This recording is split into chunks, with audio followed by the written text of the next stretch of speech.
Probably the hardest one to heal. And so the idea of making a film about that and then be swimming in that river, I was like, let's give it a go. Barely made it.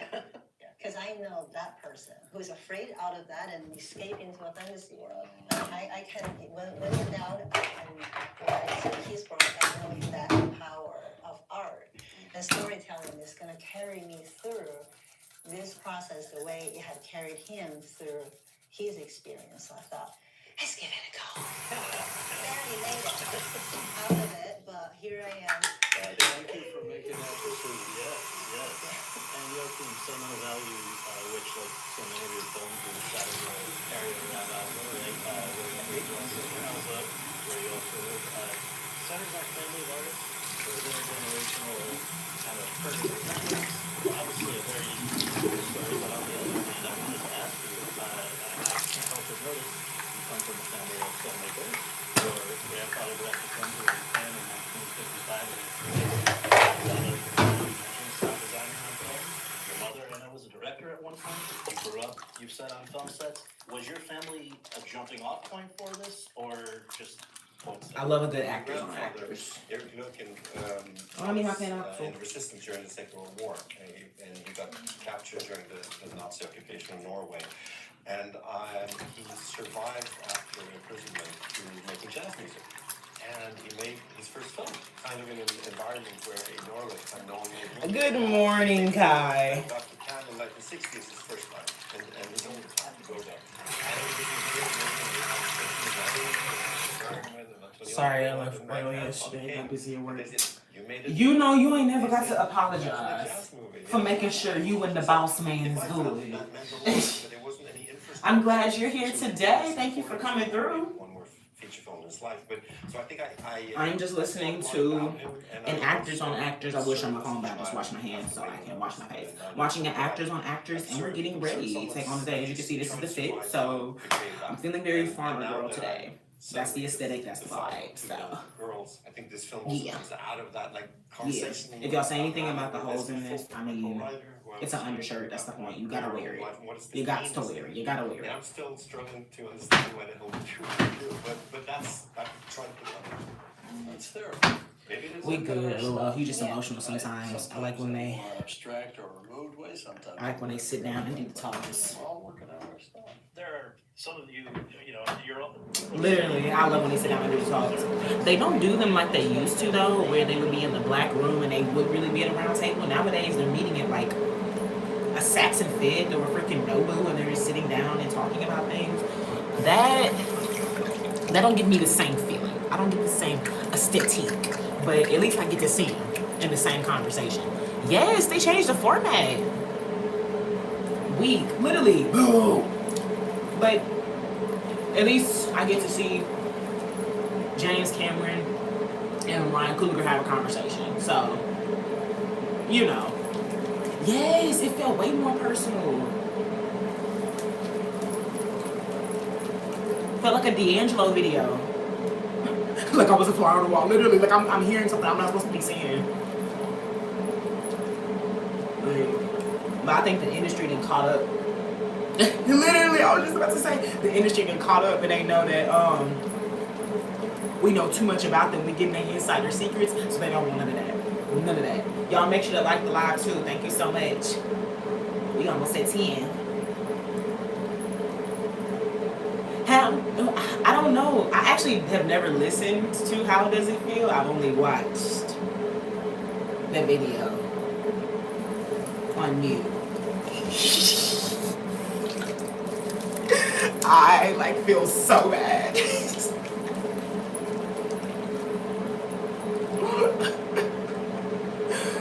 What's up, Miss Jackson? I'm sorry, Miss Jackson. Ooh.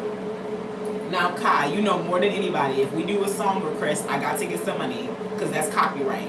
And they either gonna take the live down or they gonna take it down after I upload it, and I can't get no coin. I'll play it, but I need some coin.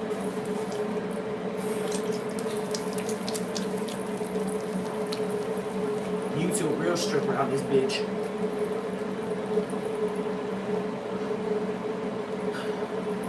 Just call me Naya, girl. Okay, you don't like the Miss Jackson. You said, bitch, I am not Miss Jackson if you're nasty. But what's up, Naya? What's up, Naya? There you go, a whole 10 cents.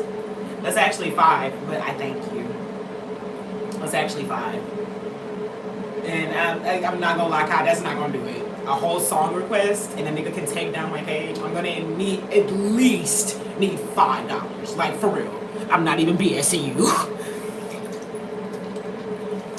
Turkey burger. That's not a burger then.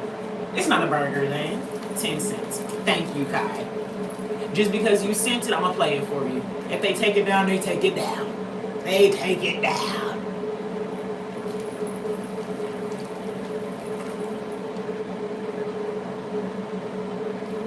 I'll play it in a sec. While I get this face established, remind people to like the live.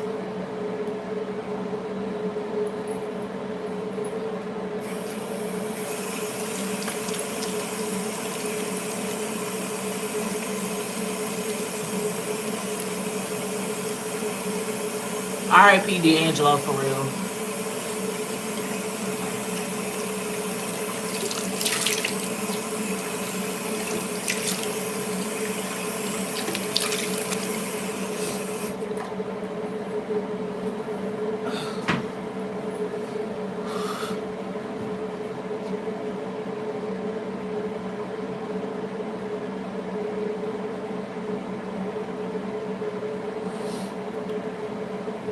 Alright, Naya.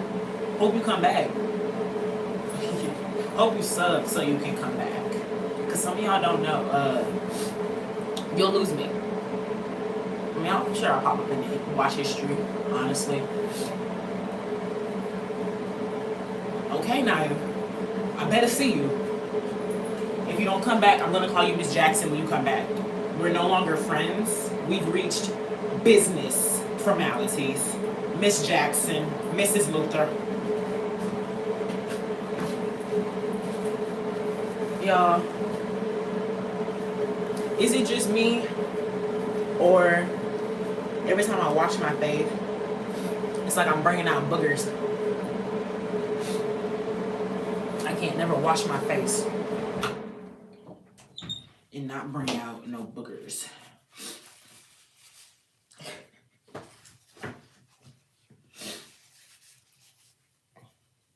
Yeah, I wish I had my dinger, but we ain't got my dinger right now. But we hit motherfucking 14 likes before the first 10 minutes. Y'all on it today. Y'all on it today. Y'all ain't come to play. I said y'all on it today. Y'all on it today. Y'all on it today. I ain't got nothing. And no blame. We might all got bugs, but like, I don't want y'all to see that. But no, for real, like, answer the question. Do y'all, after you wash your face, do y'all get boogers? Because I just be feeling like, make sure y'all put sunscreen on that neck. But sometimes, as soon as I wash my face, it's like it's pouring down. Avalanche. Speaking of avalanches, y'all said that Alaska is supposed to be experiencing some avalanches. And oh my God. So, God gives you what you ask for. Me and my man were discussing before 2025 ended that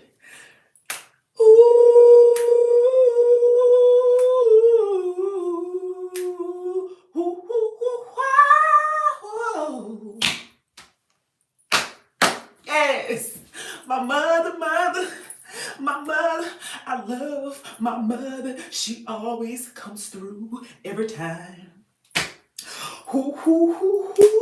I love my mother. Your mother ain't better than mine.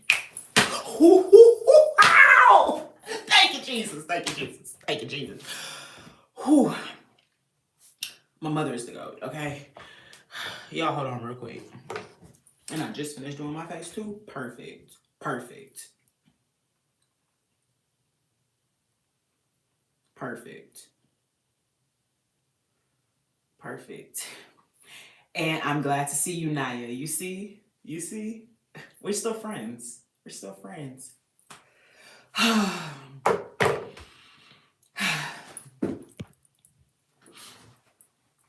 That's why I do it twice.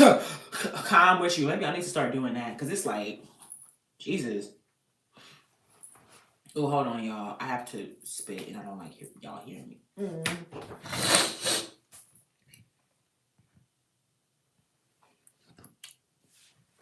I'm sorry y'all had to hear that. That was nasty. I'm sick, sadly. Hope you not. Oh, now you know. I hate being sick. I'm sorry that you sick, girl. What type of sick we talking?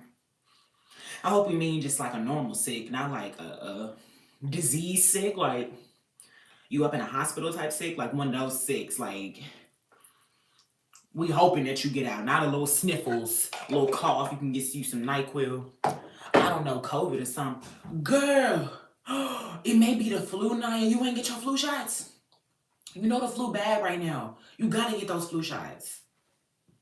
No, not in the hospital. Thank you, Jesus. But it could be the flu. Since you said it may be COVID or something, it could be the flu. The flu is going around really, really bad nowadays. Y'all gotta make sure y'all get them updated shots. No, not since I was a baby. You haven't gotten vaccinated since you were a baby?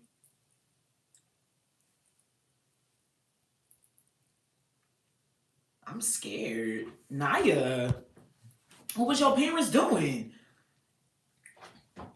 It is a sickness going around, for sure. What am I mixed with? Real bitch, bad bitch. Actually, no.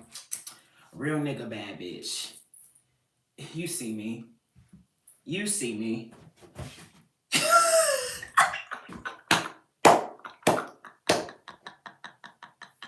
What's up, Rashawn? Welcome in, welcome in. Ooh, my mama, she at work right now. Tell your mama she needs to take you to go and get some shots. Like,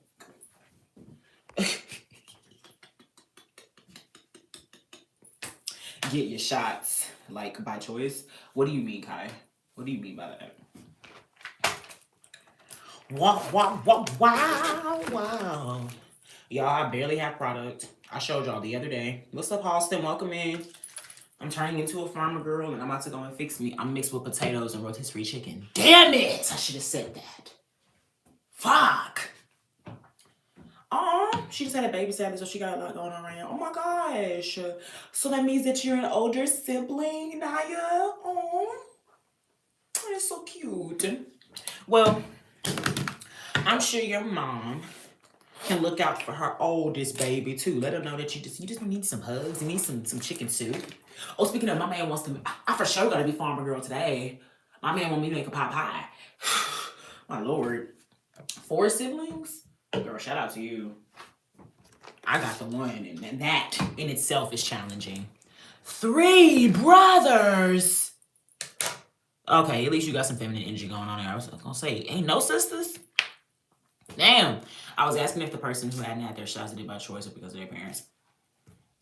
Right.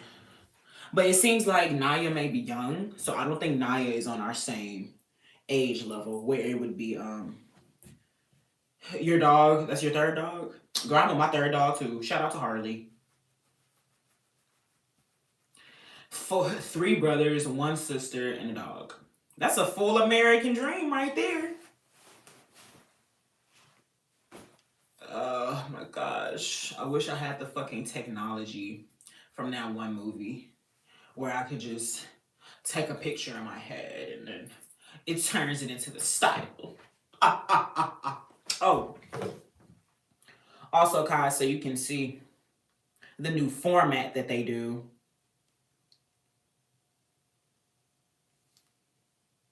But I wonder in your Look at that. they're always All out in the open, like we out to get drinks or something. No. And me and my man both agreed. That is why the other ones were so good. Because you're separating them from the glitz and the glamour. You're legit having them in glitz and glamour again. This just reminds them of their homes. And then we hate this setup too because they shoulder to shoulder. Niggas can smell my breath. I bet not smoke a blunt and drink some coffee immediately after around these niggas. They're never gonna hire me again. I wish I could teleport. Man, me too. My mama going through some stuff. She is in a trashy relationship and she is ready to leave, but at the same time, she keeps saying, I miss you, I'm sorry. Well, sometimes when people, and just women, are in relationships or in situations where they feel like they're not going to get this type of love again, and even though it could be the most spiteful type of love, it could be the most low vibrational form of love. Some people want that, and some people also just want somebody around them. Some people want some support. You said your mama got you and your 4 siblings. That's 5 people. So sure, she may need somebody to be around there to calm her down every now and again, Appreciate you. I'm trying to do something to it in a minute, but I don't really know what to do. Should I do pigtails? I feel like, going pigtails just makes sense for the farmer girl fit, but y'all know that's my usual go-to. I feel like it's the easiest too.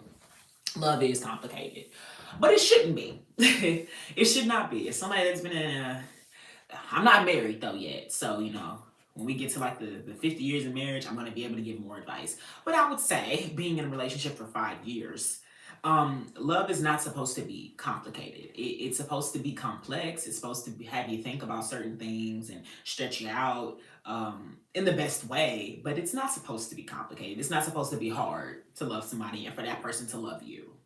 It's supposed to be a street just with a little speed bumps on it. Not potholes. Speed bumps. Not potholes. But she know that she got me and she is proud because I'm really helpful. That's amazing, Naya. But as a daughter, there's only so much that you can do for the woman in her. Like for the mother in her, yeah.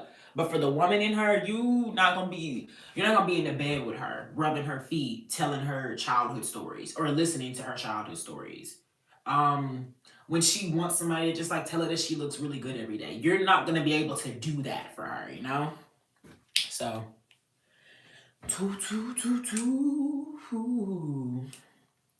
they went to Las Vegas and he proposed? Of course. Simpleton ass nigga proposing in Las Vegas. I would be damned. Ugh.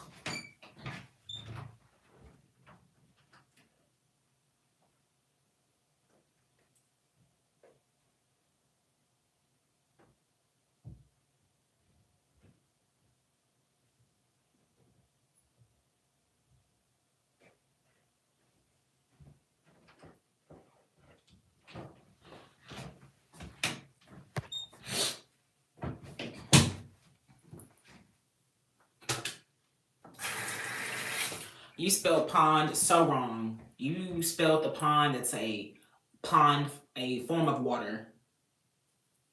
Pawned. That's the pond that you want to use. But, I mean, yeah. At least she got some money for the ring, but you know, shout out to your mama. Hopefully things get better. Man, the fuck is this?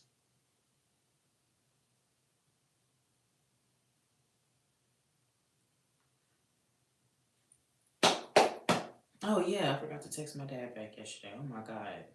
Well, he texted me at 12 a.m. in the freaking morning.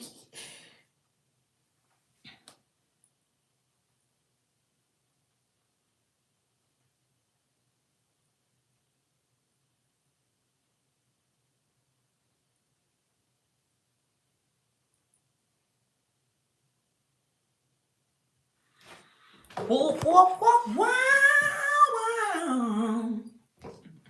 Literally, that's the most we can do. Nah, you gotta give it to God. Give it to God. Girl, did you just change your font? Wait. Bitch, wait. Bitch, wait. Wait. Bitch, wait. Bitch, wait. Bitch, wait. Damn. Bitch, wait. Bitch, wait. Fast as fuck, boy. I said I'm fast as fuck, boy. Where's the woman? There she go. Nah, I'm up in the ante today. I'm up in the ante today. All right, now I'm about to do my hair.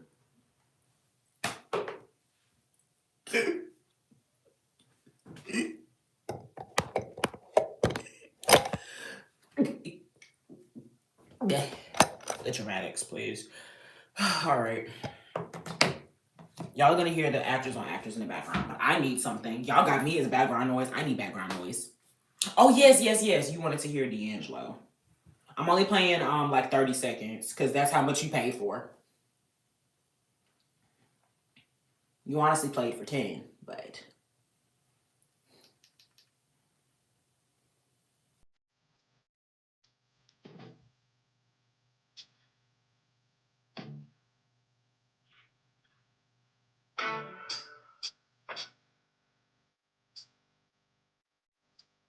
A girl gotta upgrade. I've been doing YouTube for 2 years. Things gotta shake. Yeah. We a motherfucking nigga, get to singing.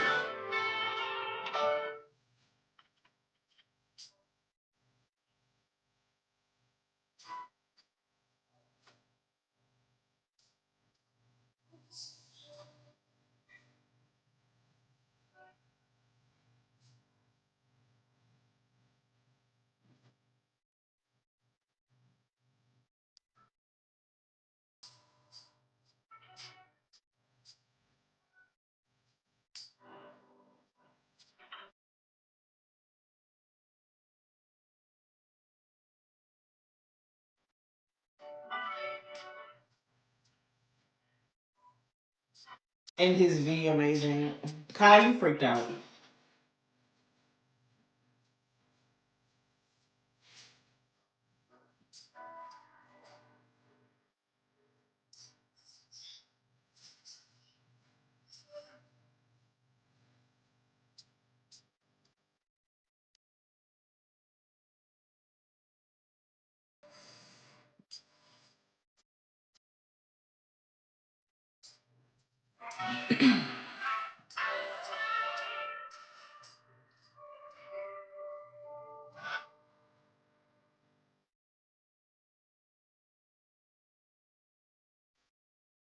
I waited 24 years of my life for that.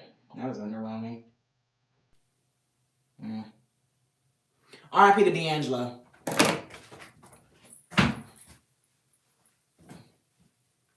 I'm singing in my office chair. Oh my gosh. I'm glad you liked it, Kai. I'm so glad you liked it. But I can see why younger me listened to that on mute. Spinning. Oh, did y'all see the new little teaser trailer?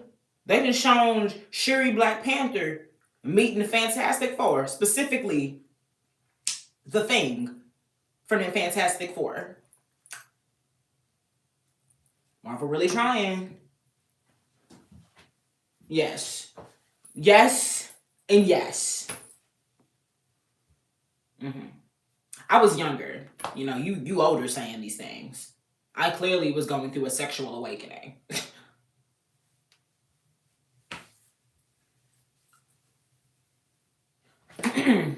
Is it good? It's just like all the other teaser trailers. It just shows the characters that we already knew were about to. Oh, My Awakening was different. Old enough to sheesh. But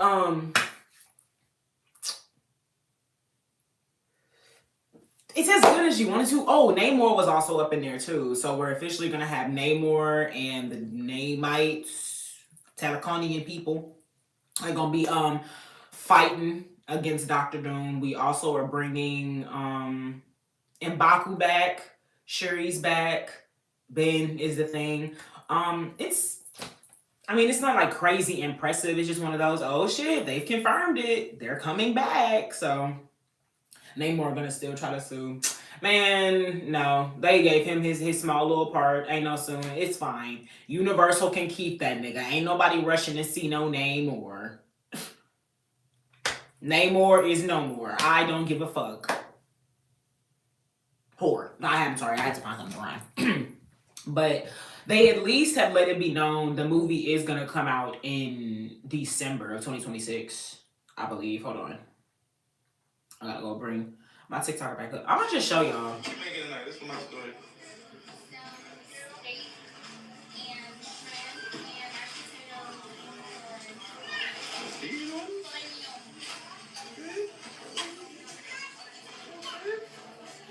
Gotta get baby in the back.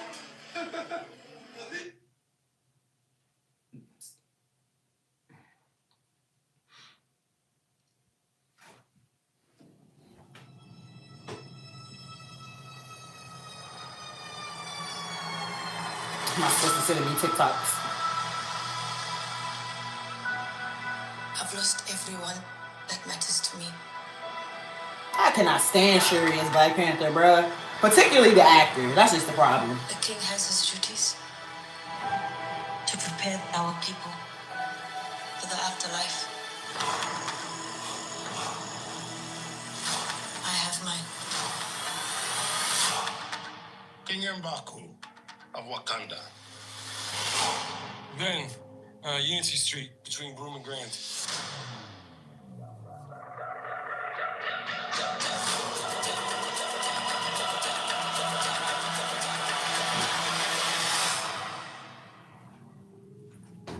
Oh yeah.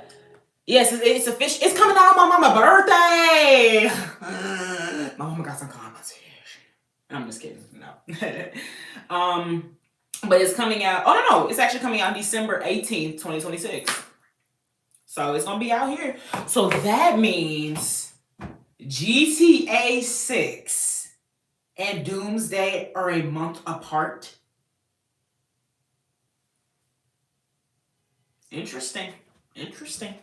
That's gonna be a very big release. That's good for the American dollar. Okay. 2026, by the end of 2026, America finances. I got money to blow.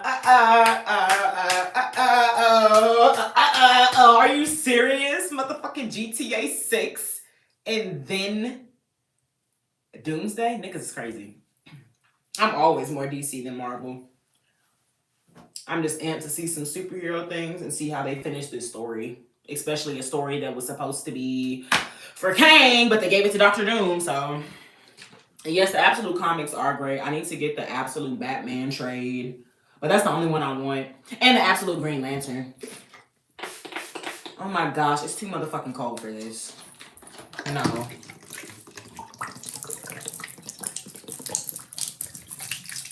No, I need hot water.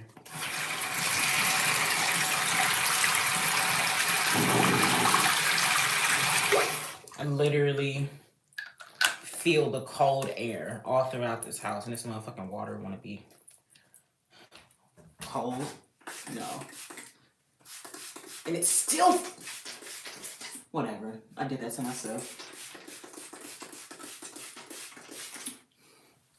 But yes, I like the Absolute comics. I want Absolute Green Lantern and Absolute Batmans. Those are the only stories I'm into. Absolute Supermans, they kind of kept his too plain for me. Instead of being raised on Earth, he's raised on Krypton and he has to see their class system and everything. And this is what encourages him to be Superman.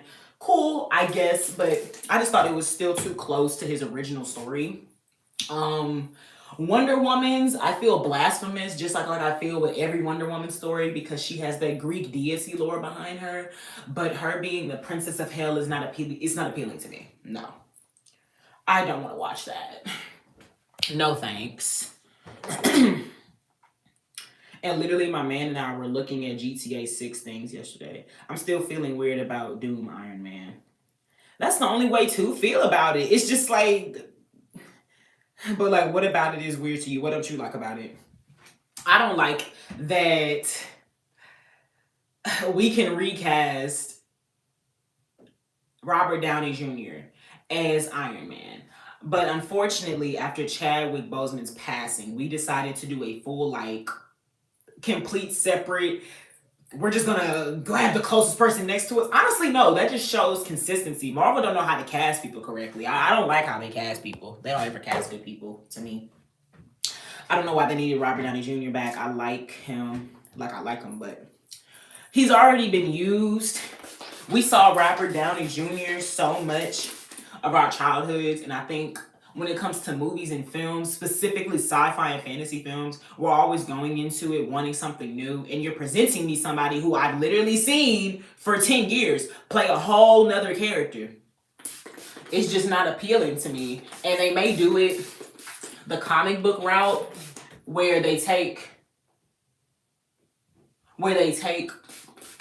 Iron Man and they turn him into Doctor Doom instead of it being this is a different universe and this is Doctor Doom. It may be a different situation where this is a different universe and this was Iron Man who turned into Doctor Doom, because they've had that storyline before. It's not the first time. But I don't understand why it needed to be Robert Downey. It shouldn't have even been Doctor Doom in the first place. Jonathan Majors, very much so, was still supposed to be a part of the universe by this point. And this was supposed to be called Kang Dynasty instead of Doomsday. So all of it is really just a kerfuffle of trying to get everything back on a straight and narrow. It just also feels, it cheapens the Tony Stark arc. To bring him back, and if they wanted to, you want him. Right? I don't know much about Superior Iron Man. Is that the evil one? Which is hilarious because Iron Man always apparently goes evil in a lot of different iterations. Mike Tomlin just stepped down as the Steelers head coach. Mike who? Mike Tomlin just stepped down as the Steelers head coach. Football fans, Mike Tomlin just stepped down as the Steelers coach. And the Texans are still in the playoffs, bitches! Eat a dick! Yes! Yes! Yes, it's his evil alternate version. Yeah, okay.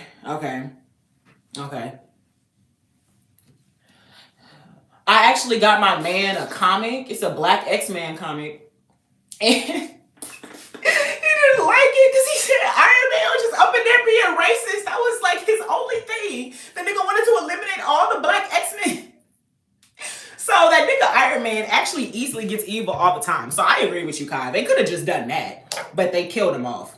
And that's another thing too. They be killing off people. They kill off their villains instead of properly reusing them. The shit is just ugh. Oh my God. Okay, but I'm a little too distracted. What?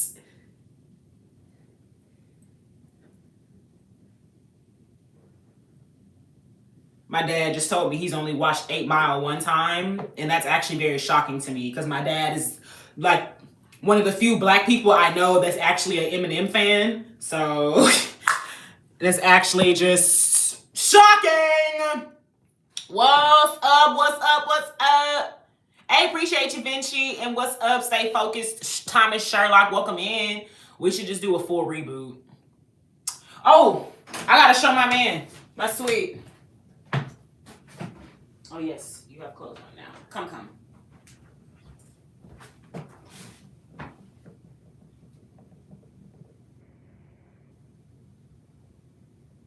I have something to show you. I wanted your reaction on the camera. I'll wait though. Some cum. Hmm. Talking about some cum. Like, oh my lord. Sorry. It's very riveting, sort of.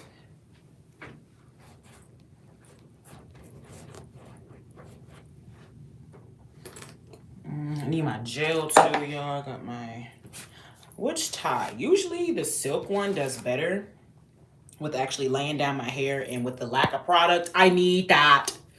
We should just do a full reboot or the Ultimate Universe. And now you talking. I think doing the MCU focused on the Ultimate Universe characters, that would be grand. Also, y'all, let's like the live. Thanks very much. That'd be amazing. I would like to get this live to 50 likes. Okay. Is my comment still up there? Don't tell me I didn't pin it. I'm gonna be sick if I didn't pin it. Okay, no, I pinned it. Okay. Cool. I think it would make sense too. How would it make sense to you? How would you break it down? How would you reset the Marvel Universe?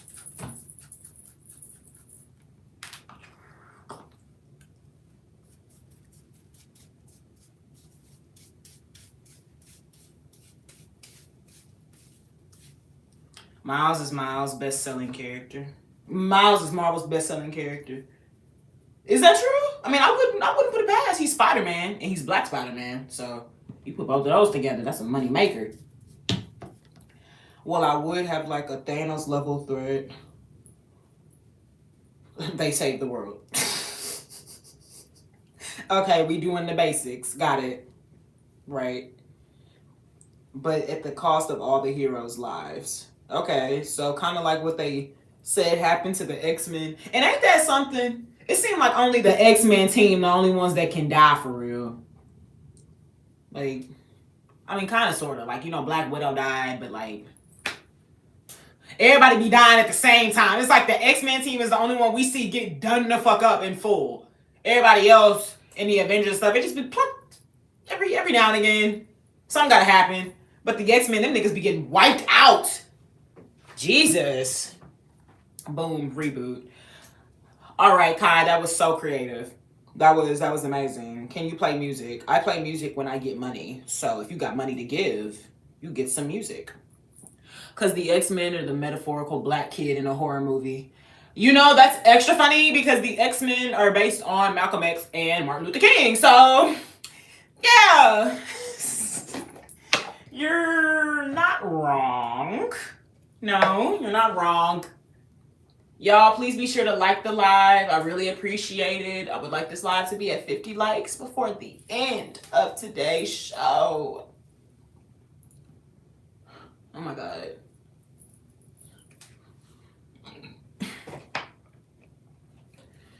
And every time they bring the X-Men back, they always want to show motherfucking Wolverine. LOL, beat me to it. Of course you was trying to say it. You got charged. But you can remind them though, Kai. Be the reminder. Shit. But even when they try to bring the X-Men back like they just recently did, they gotta introduce us Wolverine first. It for sure gotta be some Ooga Booga Man thing for them to always present Wolverine like he is the biggest, baddest motherfucking X-Men member when Storm is right there. Even Jean Grey. Like, I don't get why Wolverine is like the end-all be-all when we present the fucking X-Men first. Like, oh my God, this is how we're gonna bring them back. Lord have mercy. I'm kind of tired of Wolverine, not gonna lie. I've been tired of that nigga. My God. Him and his fucking claws. I'm sick of you. Fucking sick. Oh, hold up. We got gifts. Which is odd, because it's actually because I prefer Wolverine's personality. Wolverine gives me like old nigga who's just mad at the world because I got experimented on and I never got over it. And it's like, oh my God, nigga, damn. Like, do you know how many people in Marvel had this same fucking story and you still bullshitting over it? I'm sick of you. And he just has a fucking attitude every day because of it. And then ain't his brother like Sabretooth or something and they got beef? And it's just like, you one of them niggas, you got beef with your siblings. I ain't got time for this. It's just too much. It's too much. It's too much. Oh my gosh. But then I was also going to say, I prefer Deadpool's personality. And I know, obviously, that's why they get paired together because they basically have the same power, kind of, where they're not malleable. You punch them in the face, your fist will embed into the face and come right out. They're like pudding. They're like pudding and Play-Doh. They can always just, you know? They always can repair themselves. His Thieves Guild story is cool. What is that? My sweetie.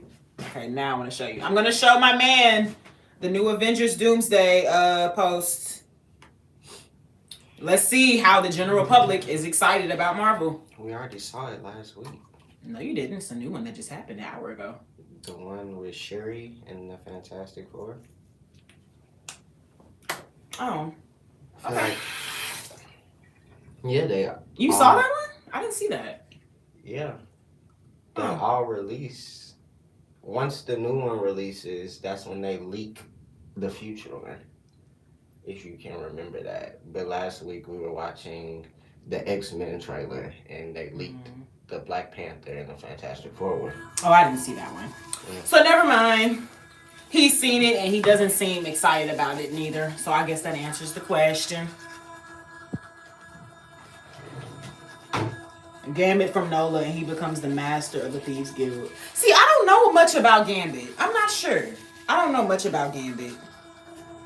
I know he plays with them cards, but I find every other member of the X-Men interesting other than Wolverine. I don't give a fuck about him and his wannabe cat ass. Sick of it.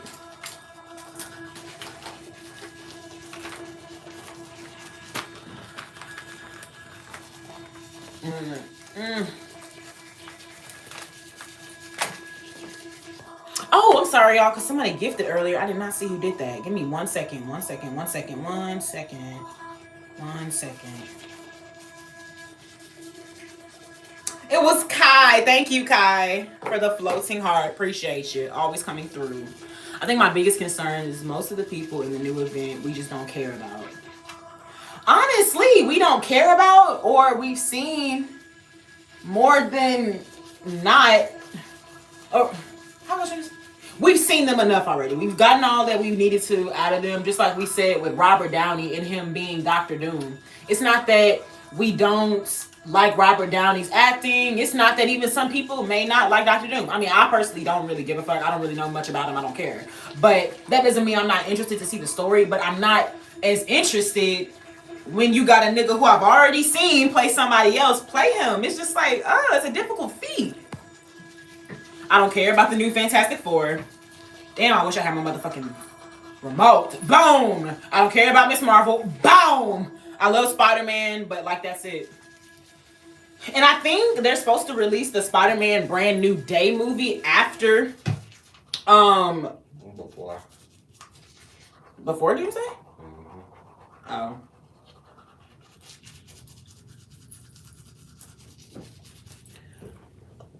Well, you have that before you have to succumb to the nonsense that is Avengers Doomsday. Because based on that trailer too, it got that same aesthetic like Deadpool and Wolverine, where I don't feel like we're shooting on a lot, but I feel like we found an empty ass desert in New Zealand or something.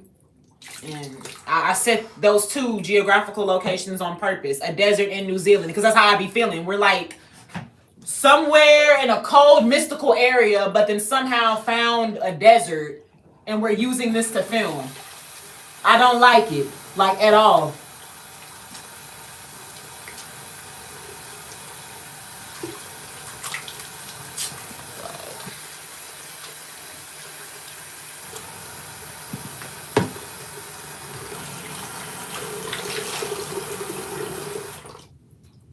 Yeah.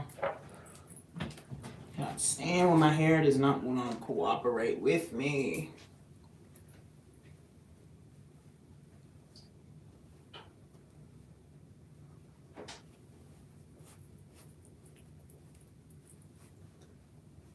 Oh, 1 second, y'all.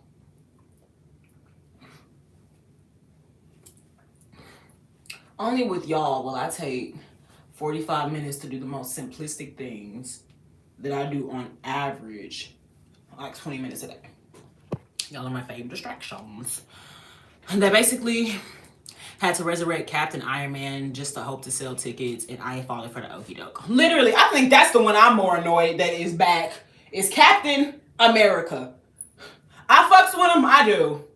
But do you understand all that my man and I went through when it came to supporting Sam Wilson's Captain America? And you mean to tell me we just gonna bring the dead nigga back? It smells. I mean, it reeks of desperation. It's just so fucking sad. Especially when I can remember before my man and I went to go even watch that film, people saying Anthony Mackie had to put his own money up because Marvel didn't even want to help promote it, help produce it, help market it. I mean, I already said that with promotion, but you get the gist.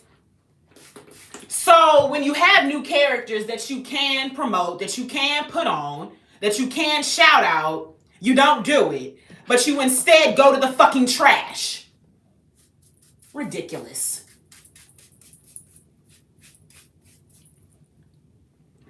What's up, JMG? Thank you for coming through. Every time I see your profile name, I think about I think they're rappers from Memphis. But it's like JMG 8 Ball or something. But I am glad to see you. We are just talking about our frustration with Marvel. But I will say I'm very amped for what DC got going on. Like, let's get off of these poo cheese ass hoes. Let's talk about some people with some real action. They ought to bring Kang back. Oh, see, now you done brought me back into the fold. That's what got us into this mess in the first place. Niggas fired Kang. If we went with the original story, we would not have to bring old niggas back. Like, oh my God, bruh. Hold up. I want to like Marvel, but they just have dropped the ball so many damn times. Literally. Okay, so my man and I had seen different scripts and breakdowns on Twitter, like I think a year or two ago. Had to be, because that's how long they've been putting this mess together. Because why did they fire Kang? Bro beat the case. I can't even tell you, because they still very much have Jeremy Renner on the cast, and I believe Jeremy Renner got into his own scandalous debacles, and they very much brought him back. Literally just threw him under the bus. Like, literally has been downhill since. Because you mean to tell me? Oh my God, no, I'm sorry, because my main point was they fired Jonathan Majors and they had a lot of storylines already based around Kang. As y'all know, what's the difference? I'm going to tell you the difference. That skin is black. That man is black. You know? But nobody's... Nobody's decision making is better than God. And I'm holding out hope that God is going to hire Jonathan Majors and put him in a position at DC that is so pivotal that we forget he was ever even Kang. We forget that mistake ever happened. But they had so many storylines based around Kang. As y'all know, Doomsday was supposed to be Kang Dynasty, but they completely shelved that. Agatha All Along show was supposed to include Immortus, which was one of the Kang variants. Y'all know they completely killed him off in the motherfucking Loki season 2. Man, that shit was just booty cheese. And then I think they said in almost everything that came out from Marvel after this point like what they're doing right now with Dr. Doom and saying that he's been there and he put all this in place. It was like Kang's at first, but they're giving him his storyline, which is just crazy. Like, and I hope Jonathan Major recovers from this. I don't want to be watching or being the one that puts out the YouTube video that talks about what he could have been. Truly. Y'all know y'all be seeing them videos too. No? It's just me. I'm the only one that like them type of videos on YouTube. Okay. That Doomsday is gonna be hard as hell. X-Men are coming back. I hope it is. Hopefully something can save Marvel from this inevitable death soup they're making for themselves. I know we good over here at DC though. But did y'all peep they pushed back motherfucking Lanterns? Because they was BSing with that shit. That shit was too mundane. Too contemporary. Not enough fantasy. Because that shit was actually supposed to be out next month. Marvel don't want black men being the face of their franchise. Blade saved them, to be honest. And that's the other reason you just reminded me they canceled Blade. You for sure right. They do not want any black men or black people being the faces of their franchises. And it's so sad.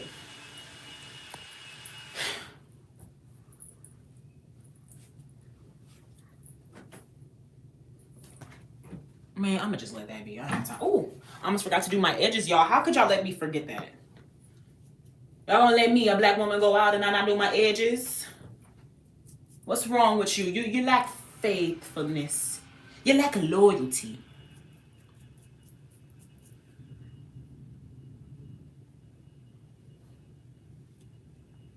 Might be why they won't recast Black Panther as a black man too. Now, when it comes to the Shuri conversation, obviously I have to be very balanced in how I look at it because obviously I am a black woman and I know how it feels to be in a position where everybody is looking at you and feeling like you have something that you don't deserve. That's just being a woman, period, and getting awarded with anything. People feel like you don't deserve it. So I've always wanted to make sure I never looked at it like that because Shuri is just misogynoir, obviously. And that was like honestly my first response when I heard, nothing Siri. That was how I felt about everything when I heard a lot of negativity surrounding her character. At first, when the movie came out in, I believe, 2023, but it was a lot of men just saying that Shuri isn't a Black Panther and is supposed to be the king of Wakanda. Clearly, these are people that also did not see the comics or know comic book lore because she does become Black Panther in the comics. And that's another thing that pushed me to have a balanced mind around her casting because this is canon, like it happens. And I had to realize I don't like the actress. I do not like Letitia Wright. I don't like her at all. Especially when the bitch almost prevented the second Wakanda from coming out because she didn't want to get motherfucking vaccinated. So it's just like, oh girl. That she becomes Black Panther in the comics. So it's not like something that doesn't exist. I just don't like her actress. I do not like her actress. I don't like her at all. And then that goes into what I said earlier. I do not like how Marvel casts people. Oh my God. Like I've never watched anything else Letitia Wright was in. And she was in this one Western film I actually wanted to watch, but it was about this woman who pretended to be a man so she could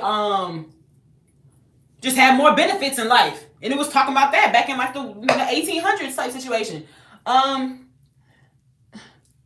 If she did amazing with the role, I wouldn't have said anything bad about her. That, like, and that's all it is. I went through everything. It's not because Chadwick Boseman is no longer Black Panther. It's not because she's a woman playing Black Panther. It is not because she didn't even do what we thought she was going to do as the Black Panther, like in the second film, how she didn't kill Namor. And it's like, oh, I can't believe this. Like, you know, obviously that's something to be upset about too, but that ain't on her. That's the motherfucking writing. So Black Panther 2 didn't hit for me. I don't think, one, I can't say that, but I do feel as Black people, I don't think Black Panther 2 was supposed to like hit for us as much. Like, I don't like to quote Dr. Umar because y'all we already know how cuckoo he is a little bit, unless we quoting the gifts, donations. But Black Panther 2, also y'all make sure y'all liking the live. We're supposed to get to 50 today. Hello? But Black Panther 2 was literally the movie about the super Mexicans beating the super black people in their own area, at their own game, with their own tools and resources. And it was just like, bruh, I agree with the nigga. Why did we have to rise up the Mexicans by tearing down the black people? I truly felt the same way. Like, bro, what? And then he killed our queen? Our queen had to die? No, that shit was horrible. It was horrible. I actually felt Umar in that moment. And then, I'm not even a fan of how the first one ended, but I know that was something Ryan Coogler couldn't deal with. Like, you know, we're being produced by Disney. But I do not feel like Killmonger had to die, especially when we know that Wakanda has a prison. And I don't think a king would have just killed somebody. Kings are about nobility. Open that damn school already, Umar. He opened that school every day. That school is his mouth, okay? That money going to his mouth. Every year is school this, school that, but that belly getting bigger. He's eating the funds, okay? How Trump said niggas is eating to them the pets. Umar is eating the funds. Let's get that through our heads. Also, can y'all like the live? Let's get that through our heads. Let's like the live.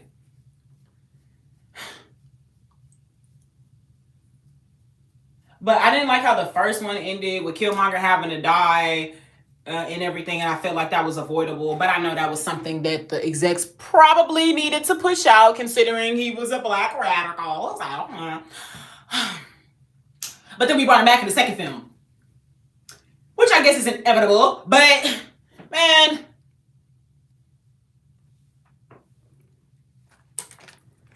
I need a tweezer. Oh my God!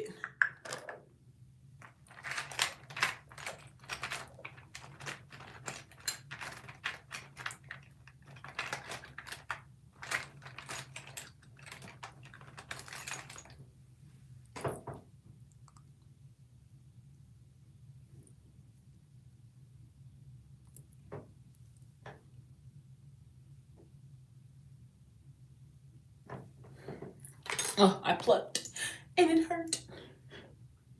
It couldn't have that level of cultural importance. So in my opinion, it was doomed from the start. The school ain't opening. That school is never opening. I'm probably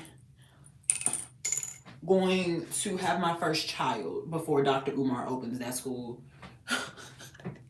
Mind y'all, my timeline of having a kid is not until after I've gotten married, not until after my career has taken off. So we've added about like 7 years until I have children.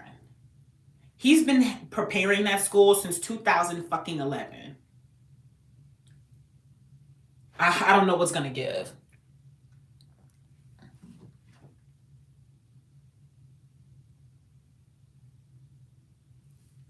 All right, now I need to focus. So I'm going to be turning on the rappers on rappers. What's up, Antonio? Welcome in. We about to listen to we all about to listen to actors on actors because I'm trying to do my lashes and my brows and all these things. That runs through all or at least most of your films. And is there any explanation for that? If there is, I can't hold it back. Love So stories. right? Of one form or another. Yep. Right? Either a romantic girl meets boy or, a marriage that's breaking up or a woman creates a relationship in moments with a little girl that she feels protective of. I mean, they're all love stories in some way. So they're all kind of sappy. What would be, if you were to, in front of all of us, just a small group and our viewers, why might that?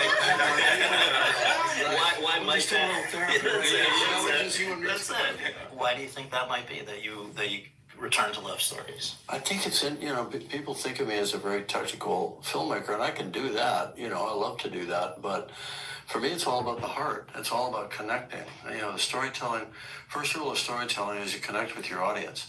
And so I guess I go to kind of what the universal experience of humanity is. We all want to be seen. We want to be loved. We want to feel safe in a relationship. All of those things. Now, I can quantify that now, but when I started out, I didn't. I couldn't have quantified it. I was really just reacting to all my influences, the things I thought were cool. Yeah. I just wanted to do cool stuff in my movies, like the cool stuff I saw in other movies. That was my film school, was the drive-in movie theaters in Orange County. Right. I just learned how to answer the questions better as I went along. But isn't that interesting though? Just what you're Man. describing, I can also feel that we are all probably quite obsessed with the format of cinema, right? Like movies, right? Mm-hmm. You found the form and then you revealed yourself through it. And I don't know how, I would love to hear how the rest of you feel about that, but I also started out just thinking I was making a movie to be allowed to make a movie. And then it turns out slowly that, wow, people are talking back to me about stuff that I care about. And that's a good thing, I think, at the end of the day, even though we can be shy about it. Huh? But I think that revelation is kind of subconscious. You can't do it intentionally. It's going to happen no matter what. I mean, it's like a Rorschach. I think you throw yourself into a place that feels dangerous, and then you learn to swim in that pool. You throw yourself into the deep end, and then you find out something about yourself. Right. If you go in with such a roadmap, like everybody extolled the virtues of Hitchcock, You know the it's vibes. perfectly road-mapped film and everything. It's like, that doesn't interest me. I want to go where I don't know what to do. And I don't feel safe. Yeah, exactly. Do you feel that way, guys? I mean, you're always doing crazy shit. You do stuff that would never occur to me in a million years. They're love stories, basically. I guess, like Kim said, I never thought I would make a film in Greece. I just thought I'll make commercials, earn a living, and at some point it dawned on me, especially when I became more technically proficient through making all these commercials, I go why don't we just grab a camera and just go? We don't need lights, we don't need makeup, we don't need anything. Just get 3 actors, go somewhere with 5 people and just make a film. Cause ain't nobody gonna watch that shit, boy.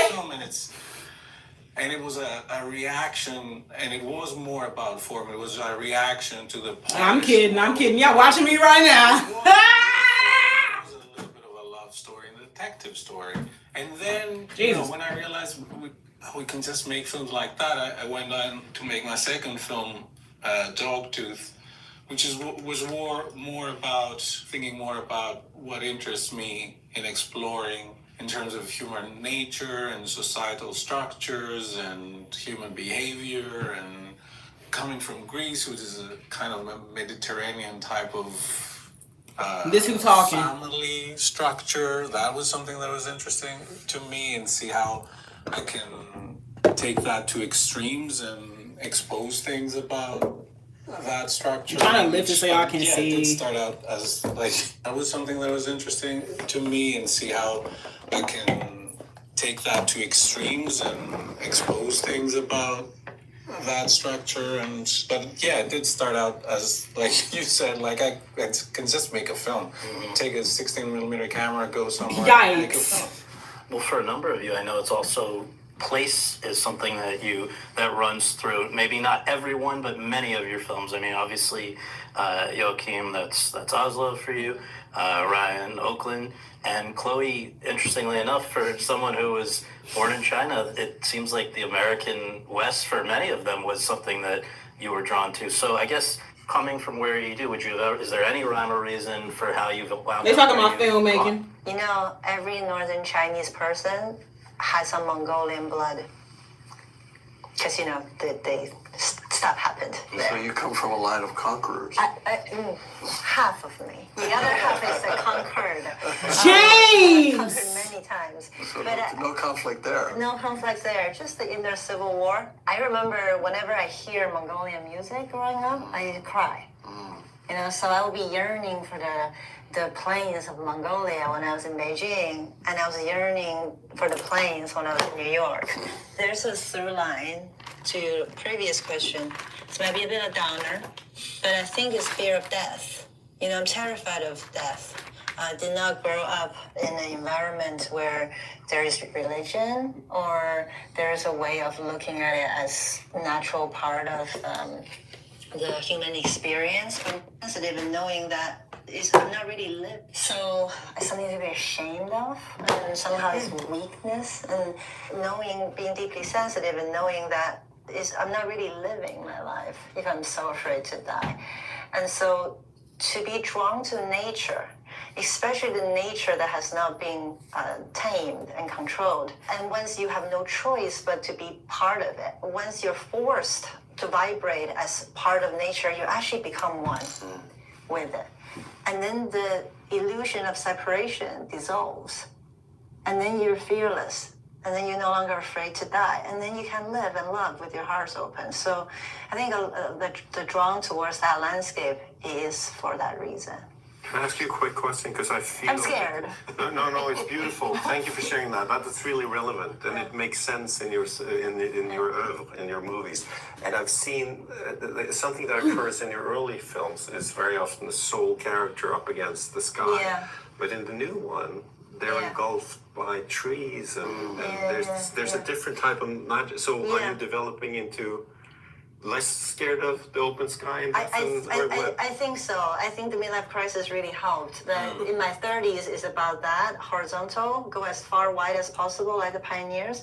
But in my 40s is about containing myself in a very strong structures and stillness and not running away from myself. So I have nowhere else to go but descend into myself. The next chapter here, if we can, I'd like to talk about how you all work with actors. And I want to establish also out of the gate here, several of you obviously major 2025 films with repeat collaborators. Ryan, Michael B. Jordan has been at the center of every one of your films, and it's exciting to see you guys keep coming back together and bringing out the best in each other. And I wonder, how did you first begin working together, find each other, and why do you think it is such a great work relationship? So it was like really utilitarian, man. Like I needed somebody to play this real guy who existed, who was murdered a few years before we started filming, and I was really into like the fidelity of it, you know what I mean? Because this young man was executed on camera. Doing eyeliner. You know, so people knew what he looked like, where I was from. And that was really the only place I figured it would play was in Oakland, you know. And I come from a place that's real. We got a chip on our shoulder, you know. It's like a Brooklyn to San Francisco, but it's also like a little sibling to LA, you know what I mean? For the California situation. So like authenticity means everything to us. And if I cast somebody who didn't look like Oscar Grant, I was dead. You know, I was dead in the water, you know. So I kind of narrowed it down, and Mike was one of the guys. And I started to look at his work with a critical eye, and it was just obvious to me that this dude was like a movie star. You know, he was in movies, kind of, he'll be like the third lead, or he's in a TV show, kind of in a supporting role. But he would find a way to be the person that people remembered, you know, no matter where he was at. And then I wrote the screenplay, went to the Sundance Screenwriters Labs where I met. Same year, 2012, right? And Jochen was our advisor, so I met this genius. And I was a confused kid. I mean, you guys were so good. So, you know, how could I be an advisor? No, that was an honor. They played us Oslo, and we was like, everybody was like, I remember. And you know, ran to him for advice. Yeah. And my movie was set over the course of 24 hours, like his movie was. So I was soaking up all you see me play Sims, Rowan? I'm glad you back. Like I sat with him. We were from 3,000 miles away. We're from the same age. I'm about a year older than Mike, and we just clicked, you know. And then we got on set, and he was masterful. You know, got a lot of God-given talent, and God made him look how he looks. You know what I'm saying? He had no control over that. He hit the lot over there, but he just works, and is very selfless. We make a great set. You know what I mean? Everybody's gonna be respected. He knows everybody's name from the PA to the producer. You know, he's just how he was raised. You know, when you find somebody and it works like that, you don't want to let it go. And the story I never told anybody for how we got linked up on Creed. I'm good. It's just we were doing chemistry. My left eye was a little bit sensitive at the lid today. It's like it was tickling every time I was doing it. It was tickling me. And you know, Stallone's agent was like, "Hey, you gotta be here." I'm like, "Yo, I'm in auditions for this movie." He's like, "What's that movie?" "Hey, man, you gotta be here or it ain't gonna happen." So I had to explain to Mike that I had to leave the auditions. You know, I needed him to hold it down while I left. He's like, "Yo, where are you going?" I'm like, "I'm going to go. I might make a Rocky movie." He's like, "Yo, if you put me in the movie, you can go." You know what I'm saying? So I didn't think it was gonna happen. We shook hands right there. All right, bro, you can play in this movie if it goes. You know, but that's how it happened for me. That's amazing. Yeah. We're was only open for a split second, and he knew to go through it. Yeah, exactly. And Yorgos, you and Emma, how do you explain that? We just met, and it was obvious from the beginning that we got along, and we worked together on The Favorite, and that was a great experience. From then on, we just kept building on that, and there was a lot of trust between us, and we became very close friends. And she's become a producer in the films because it was just a natural thing. Like, I wanted to run everything by her, and I trust her sensibilities and taste and thoughts about the entirety of the film and the production. So it just became a natural thing, and we're creating like a bigger group around us that involves crew as well, that comes back, and other actors that also we keep working with, and it just becomes like a theater troupe, like traveling around making films in various places. And do you, Jim and Joachim, is it something that you just know at the minute you start working with Sigourney or Renata? I mean, Renata literally, it was one line in Oslo, and then you write the next movie for her. Yeah, she was in Oslo August 31st. And because I'm obsessed with light, and we were waiting for the transitional light every morning for 8 days, and then shot something else for the rest of the day, she was actually on set for 9 days or something altogether with that one line. And I felt so safe around her. I could give her a task. She was kind of a character that was hanging out with the main character throughout the night. And I gave her a task of bicycling around or hanging out in the party. And I would look at the rushes going by. And everything she does is interesting. She makes a great choice. I didn't really direct her much. But she was just a human being living in the background there. And then I thought, she'll be a great star. And then she got all these roles in theater. But no one cast her for lead parts in movies. So I wrote her worst person in the world. And that's it.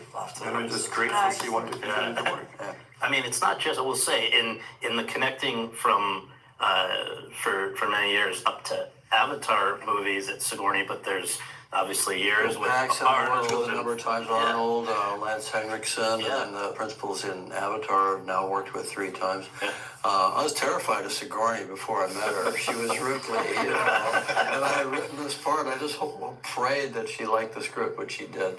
But I think it's an issue of trust and respect. Bi-directional, and you want to be trusted by the actor, you want to be respected by the actor, but it's earned, and I trust and respect the actors that I love to work with now. I mean, when Avatar went out and became this huge thing, it was like, well, do I really want to go back into that and have that hang over my head, indefinitely? And I thought, well, yeah, but they're great people. They're really lovely people, and they're so vivid, just in what they're able to create, and what Zoe can do, what Sam can do, and Sigourney. I brought her back from the dead. I I'm smoking that TikTok home. My man has a troupe kind of feeling to it, very much like almost like an old radio theater troupe. And the thing that's so lovely about performance capture, the boss man popped up, had to hide. It's okay, Kai. Like if Zoe got bored, I'm glad you back. You better keep that job because you got to keep paying me. I'm just kidding. Yeah, and Kate did that too. She didn't have any lines or a moment. But not lose that She just 401k. played somebody else. So I think Kate, What's up, Patrick? Kate's got Welcome about in. 3 characters, and I think Zoe's got 3 or 4. But we also have this actual troupe, what we call them the troupe. And I call them the Swiss Army knife, jack of all trades kind of actors, because they might play an old man one day, or a boy the next day, male warrior the next day, and they can do anything, and they're just exactly. You better keep that up, cowboy. Characters, and it's very egalitarian, because when you're on a movie with a big movie star, especially if you got dental too. Tom Cruise's close up, and the world kind of stops while everything gets ready. But in performance capture, we're just capturing the authenticity of the moment between human beings, and we figure out all the coverage later. That's all later. There's never there's no close-up, baby. So everybody's kind of equal. With your performance capture, you can subsequently change the entire angle of the shot or the type of shot and everything. We're not doing shots. We're doing performance. Yeah. And so it exists. It's more like theater rehearsal. Almost. There's no audience there. It feels like rehearsal. You can stop. You can start. You can change. You can move around. But you're focusing in on that it's the thing we do. We try to find the authenticity of the scene. I actually use rehearsals to train actors to accept my gaze because if you sit with your friends and you stare at them and feel them all the time, they think you're crazy. So kind of find this kind of acceptance, and sometimes I step back. I don't want to be in the way, but that they see that I have it sounds cheesy, but a loving gaze. I cast them because I dig them. I really want them to do well and support them, and then I can be close, and I'm allowed to be there. So that's what rehearsals. It's a fine line, isn't it? It's super, and sometimes it's almost like you see that they're dealing with shame, and you kind of pull back a little bit or something, if that's a part of the scene. So, But they all need something different, though. That's the crazy part. Corners. I think, we all instinctively key into what the actor needs in the moment. If that's a presence, or if that's, get the hell out of the way. Well, I find, Chloe, you use methods that are not ones that I've heard often elsewhere.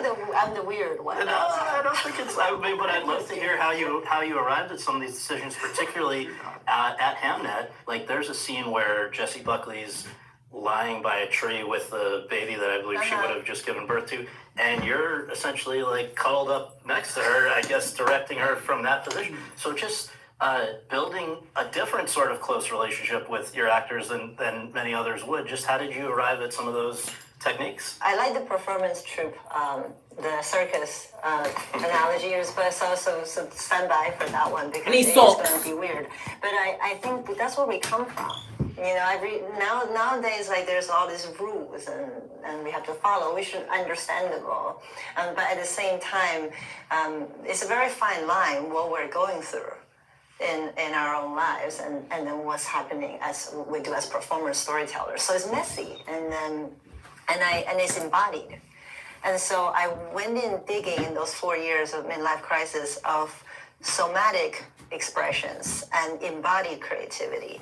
And so to get out of my head and go into the subconscious. And so there were a couple of modalities, old modalities that I pull out of mystery schools and Jungian psychology and to experiment in Hamnet. Hamnet was a big experiment to work from that place. So there's dream work, working with dreams, and it's very from the Jungian lineage. And we will have that on set, and sometimes we would put 300 extras under into a collective dream right before we call action. And then there is tantric workshops, which is come to the Hindu tradition, and it's working with energies and it's working with polarities. So we will get Paul and Jessie in a polarity workshop to see how much they can get into their gendered polarity to the extreme, and then let them clash into each other. So there's just different kinds of somatic exercises. So I don't rehearse the scenes, but I try to get them into this kind of into their bodies and have them comfortable with each other, and to know here are the containers where we can go. And once the containers are really strong, then the water can go very deep. Thank you, but the container is only strong and safe if it's embodied. Are you saying the container of the character? And I just got into eyeliner too, and I'm really fucking with it. So once they are in their bodies and they experience each other in the most polarized way, then it's a seed planted, including, let's say, you get a Shakespeare family, including the children, doing a dream work together. So they're kind of dropped into their subconscious, and then you guide them into a collective dream. It might not be useful in the moment, but I trust that when seed is planted in the subconscious and a chance to tap into the collective unconscious, then something bigger is going to be making this film through us. When I put the butter gloss on, I prefer to do lip gloss by my finger because I don't like when the lip gloss and my butter gloss blend, and then when I try to do regular lip gloss, it puts the butter gloss on and it's just too much. External to that container. Once the scene begins, we want to be as present as possible. I mean, you as director, are you saying take that line again or do this or do that during the scene, or are you letting that sort of alternate reality that you've created with them run its course? Usually it runs its course, unless there's a line, there's a moment I knew I had to feed that line, so it came out of me. I try to do these exercises myself to make sure my decisions are coming from the body, not from the mind. And if it's truly from the body, then I will shout it out. Don't we all want to go to each other's sets? No, I And just be very small. I'm loving everything I'm hearing. I'm like, do. Yeah, I want to. So, how transferable are these approaches that we've been talking about between sizes and scales? Do you feel, as a filmmaker, a huge difference when you're going in terms of what you are having to do on a We got day-to-day that button basis up. when you go from that small scale to, Marvel? The biggest one is second units. Like that was a big one when I'm like, they had to explain to me what it was. Like hey, it's gonna be another unit. I'm like, wait, what? Now I gotta bang all the way up to that hole. Excuse me? They're like, oh yeah, they remember you don't record sound, and I'm like, they don't have sound. Like it was so much, like the size of And- productions. So I told no, them, I just like to, I was like, I'm put not that doing shit second on. units. I don't understand it. I'm not doing it. And I'm like, you know what? They say, well, what's your favorite? I favorite can do action that movie? work though. So I say, you know what? I built a Terminator whole 2, wheelchair ramp. Right? I said I could turn Yeah, that to that excellent. second unit and I'll do it. And they come back and say, I'm like, and they came back and they printed off the My mom loves TLC. Put on like fuck. So but it was great, man. Like I met my AD on Sinners with my second unit AD, and I learned a lot from those folks that work on those units, man. But that was the big one. Like when just the concept of like a whole nother crew. In Panther 2, we had our underwater unit. Like, walked off of way of water like on us. So it was all these methodologies that they was like, hey, we do a breathe up right before we got a screen here, and then and I had to learn how to get down to the bottom of the tank. You had Kurt Croc. Oh no, this is Breathe up with the actors. Oh, bro, they gave me the whole. It's too tight. And I'm like, man, what else did James do? He's like, man, the whole set's vegan. Can I believe this? And Chloe, would you add your experience of going from the art house to Marvel? I cannot believe just, this. what was I ain't never were put on no you too tight surprised by overalls. anything? I actually didn't feel the difference very much. No, they literally won't even go Because over my legs. when Ain't no one film strap. They can't get over my thighs. in the desert with 27 people. Oh my God.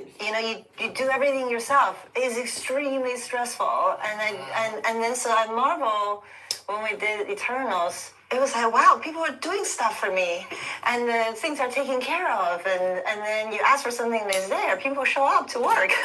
It's great, but also what happened, what my experience was that They 27 fucked up the people whole stayed the fit. same.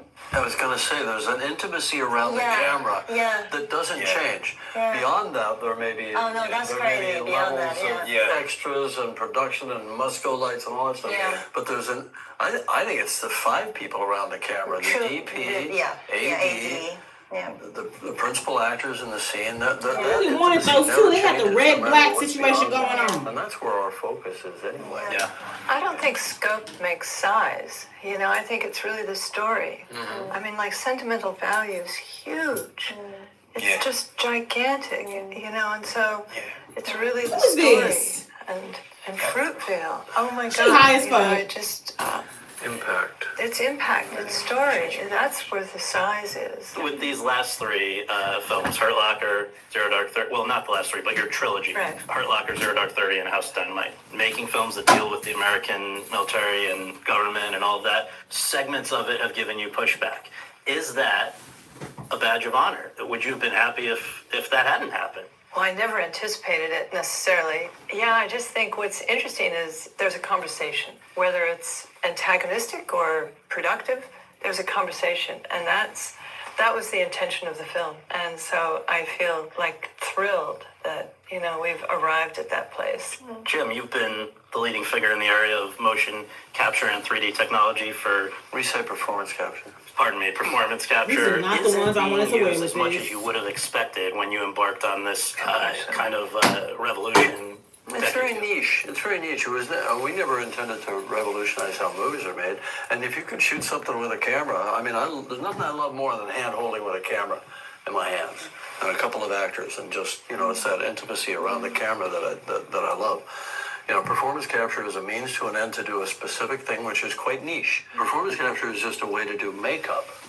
It has to be recognizably the actor, but pushed a little bit into a slightly near human characters, so it has limited applications. If we hadn't made so much damn money with Avatar, I wouldn't be doing it. Yeah, interesting. I'm not trying to. I'm not trying to sell it to anybody else. Trust me, it's a nightmare, but it's fun. It's fun.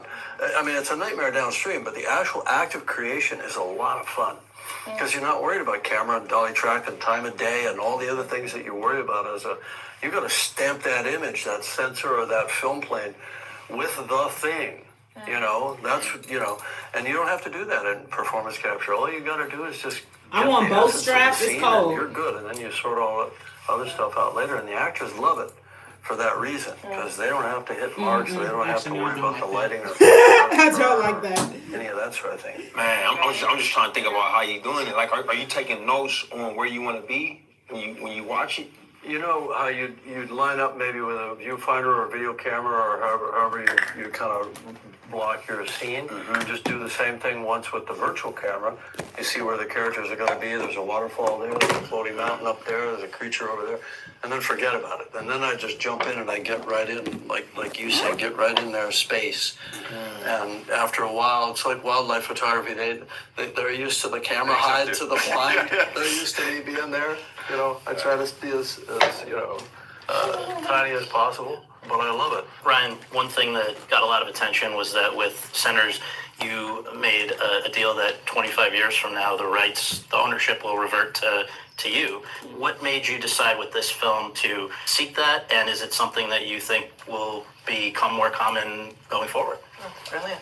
Yeah, I can't speak to what's gonna happen going forward. But what I will say about that is it was something that I looked to other filmmakers, you know, for. Probably I'm gonna be constantly like looking at what everybody else is doing to kind of my find my fuzzy way out. looks. I'm still in the house right now. Like, I'm already doing a lot, putting this on, and I'm just in the house. But I know we're going to the store soon too. Yeah, I knew it So was something that was possible. already You know, fitted for filmmakers that I know had done it, and I was fortunate enough to have made some movies like that had some financial success.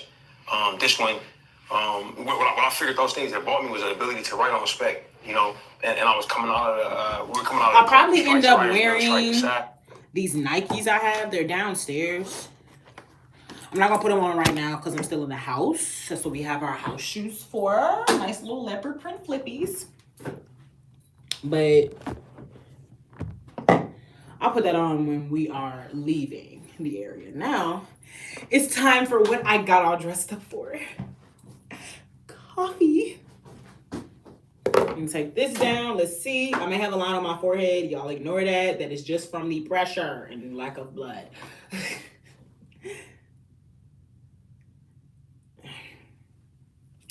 Yep.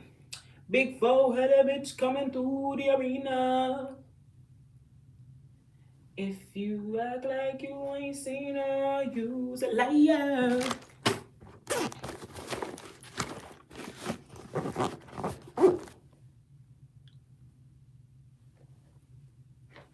Hey.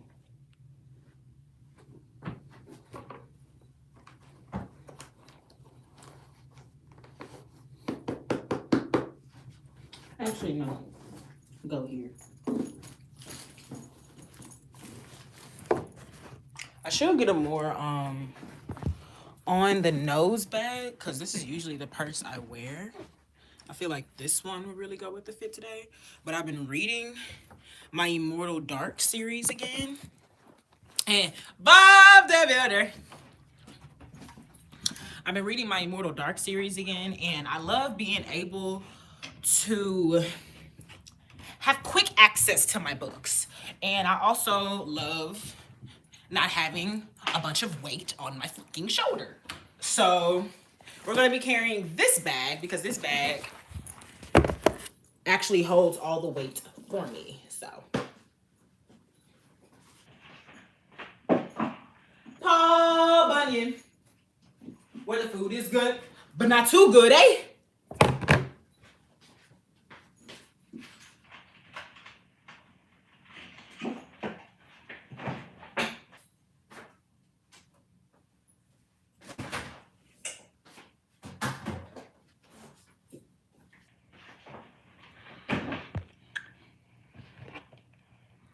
First of all, Paul Bunyan and Bob the Builder is two different things. So Joke's on you, JMG. Oh my gosh. Appreciate you, Don. Don said he fuck with the Fed. Thank y'all. Let me see. Y'all can see the full thing. I have my stand. I just don't feel like doing it right now. Well, why not? Does anybody love the Fed so much that they would gift? I don't know. Some money. I'm just kidding, y'all. I'm just kidding. Oh my God! Fucking moth was coming towards me.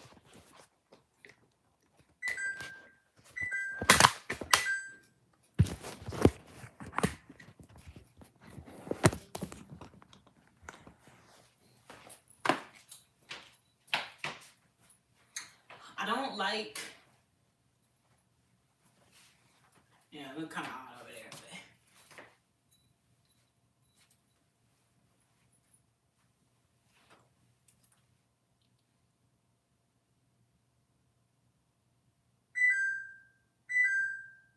I was trying to get a picture for myself because I look very cute. I look very cute.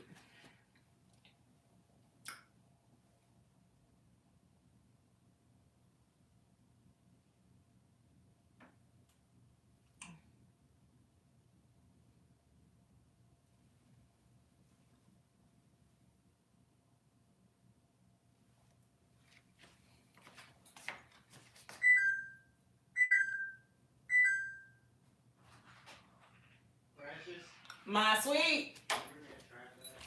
Yeah. Be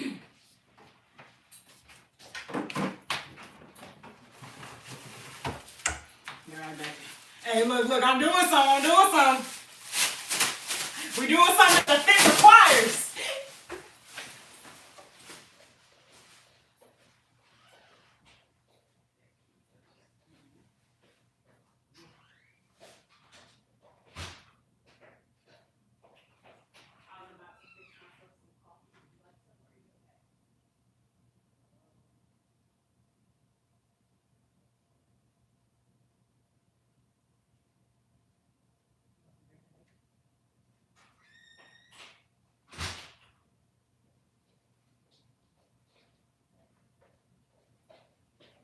My man wants grits and bacon.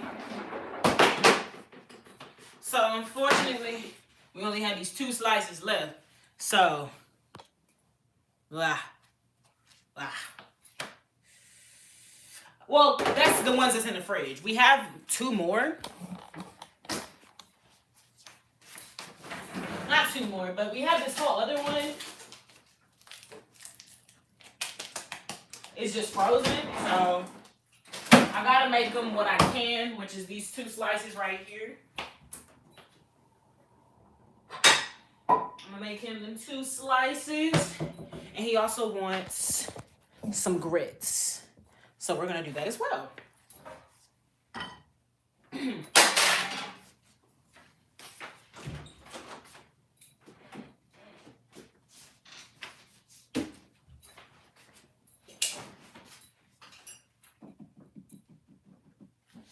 Butter,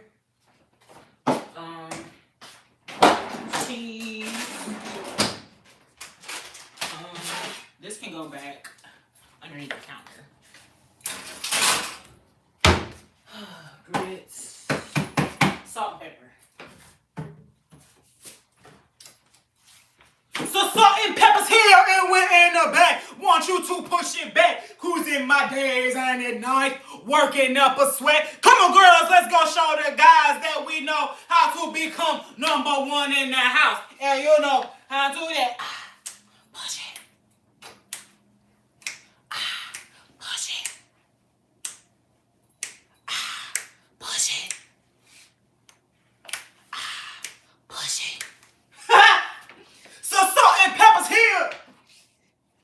Yeah, so salt and pepper's here. I am Stevie. So salt and pepper's here. Yeah, so salt and pepper's here. Oh, speaking of, have y'all followed me on Instagram? Make sure you follow me on Instagram. Alexa Duta. As he's on here, as he's on there. Follow me on Instagram. Here you go.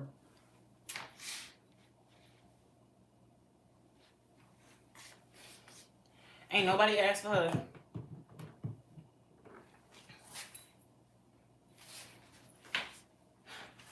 They can't even see me. I'll have to replace y'all because I like this light right here.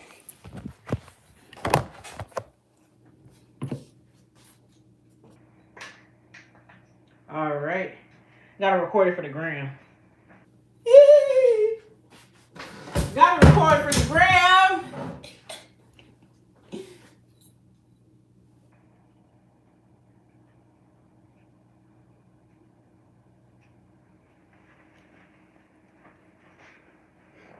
So salt and pepper seed ain't going to back. Want you to push it back.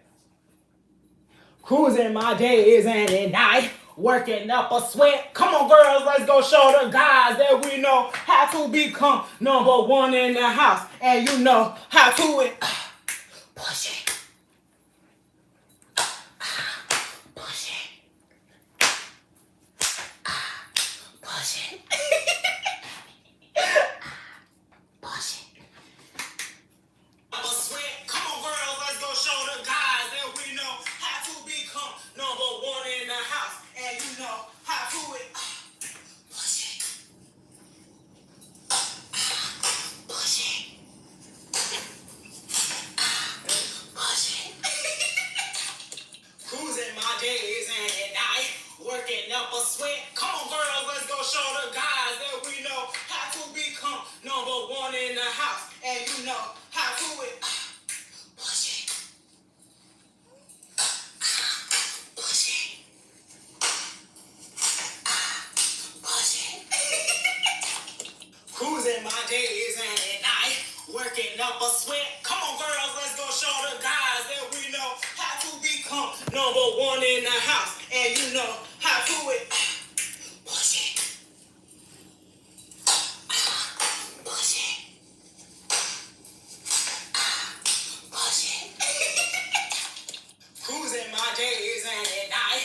Working up a sweat. Come on, girls, let's go show the guys that we know how to become number one in the house. And you know how to it. Push it.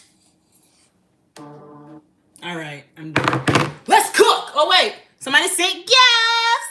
Who sent gifts?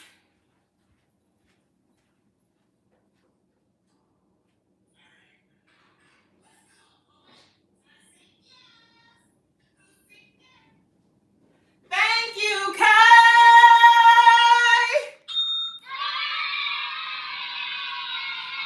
Thank you, Kai.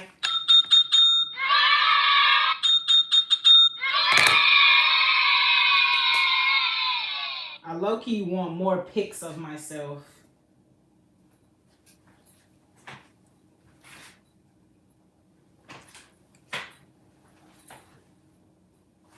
Not yet. What a timer. Give me the timer.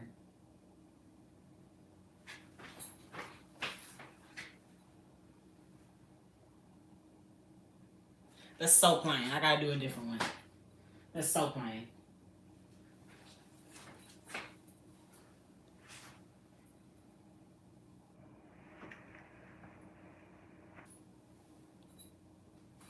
I like that. I like that.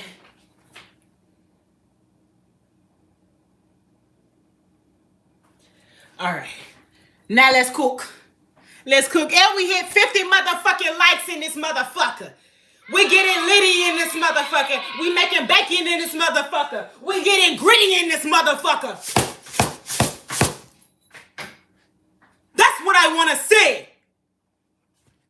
All right. This is what I want to do.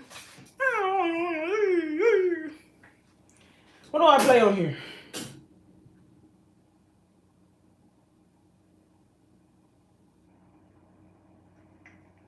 Everything felt like existential. Here. Conversations about cinema and there y'all go. Still going to the movies. The young people go to the movies. You know, all these things kind of. Don't say I never did nothing for y'all. It was a, you know, still. Don't say I never did nothing for y'all. It was a scary time when it felt like, man, this next movie might be my last. You know what I mean? And it being so much about capitalism as much as it is about anything and my people's relationship. shit with it here in this country. Right. And my uncle was a sharecropper, like the folks in the film who have been, you know, fucked over his whole life, you know. And I'm telling this story. So it was one of those things where we went out with the script and had a list of asks. And fortunately enough, like credit to the help of the business, a lot of studios were into it, you know, like and that was, you know, heartwarming. And then terrifying when Warner Brothers said, all right, let's go. I didn't want to make them look stupid, you know? And if anybody like looks to You can never make Warner Brothers look stupid. Hold on now. For something, I think that's awesome, because I definitely looked around to Tyler Perry and Mike Shyamalan and Quentin, and, you know, and everybody else. I'm constantly looking at what folks who did it before me are doing and how they navigate in certain things, you know. So I felt very Did you say Tyler Perry? I want that deal.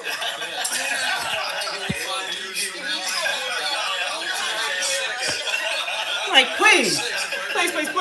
What's up, D Nice? Welcome in, man. So, I don't know what the fuck I'm doing at the age of 96. At least you know you have it. I don't even know what it is. But can you imagine if you had that deal? I wish I had. So, Chloe, you mentioned taking 4 years off. That was very understandable because almost overlappingly, but released in back-to-back years, were Nomadland and then Eternals. Yorgos, you have now made 3 in 3 years. There was 2023's Poor Things, 2024's Kinds of Kindness, and now Begonia. So I'd like to point that towards you two and just ask, what is the ideal amount of time between films for a filmmaker? I'm ready to take a break, as I mentioned, it's become a thing. It's taking a break from filmmaking, which is like I just want to go on holidays for a yeah, because like the last, I don't know, 4 or 5 years, I haven't stopped, and some of the films like almost overlapped. Like when I shot Kinds of Kindness when we were doing the VFX for Poor Things, because I felt it was Nothing much. I'm making my man some breakfast, and I'm gonna make me some coffee. The script, so I went like, why don't we go and shoot it? And I would make breakfast too. If anything, I'll eat me some grits, but like, we can go and edit that one. I think I'm just in a coffee mood this morning. I received that script and I got excited, and so when we went to Cannes to present Kinds of Kindness, we had already started prepping Begonia. So it's too intense. I wouldn't recommend it to anyone. At that point, it felt very exhilarating, but you know, after a long time, you know, doing it, you go like, I think, yeah, there should be some time in between films. So yeah, I'm ready for that time now. Chloe, was 4 years too long, or just right? I think I don't have an answer to that, because I think the internal landscape informed the external landscape, meaning that I actually don't believe that I choose the stories. I really do believe they choose me. Right. You know, whatever we're doing in our own lives and working on ourselves, and when you become the right conduit, I believe story exists, past, present, future. Bro, Gravity, help me out here. Come on, Gravity. Australian Aborigines believe in the dream time. Gravity! You know, that our reality is dreamed into existence by the creator. So I like to think that I'm a conduit half of the time. Like I can have intentions and interests and questions I want to ask the world. But then at the right moment in my life, I will be chosen to tell certain kind of stories. And that could be back to back, that could be every 12 many years. But when that happens, synchronicity will start happening around me. It's clearly you're chosen, it has to be now. And then you can decide if you want to answer the call or not, because it's not going to be easy.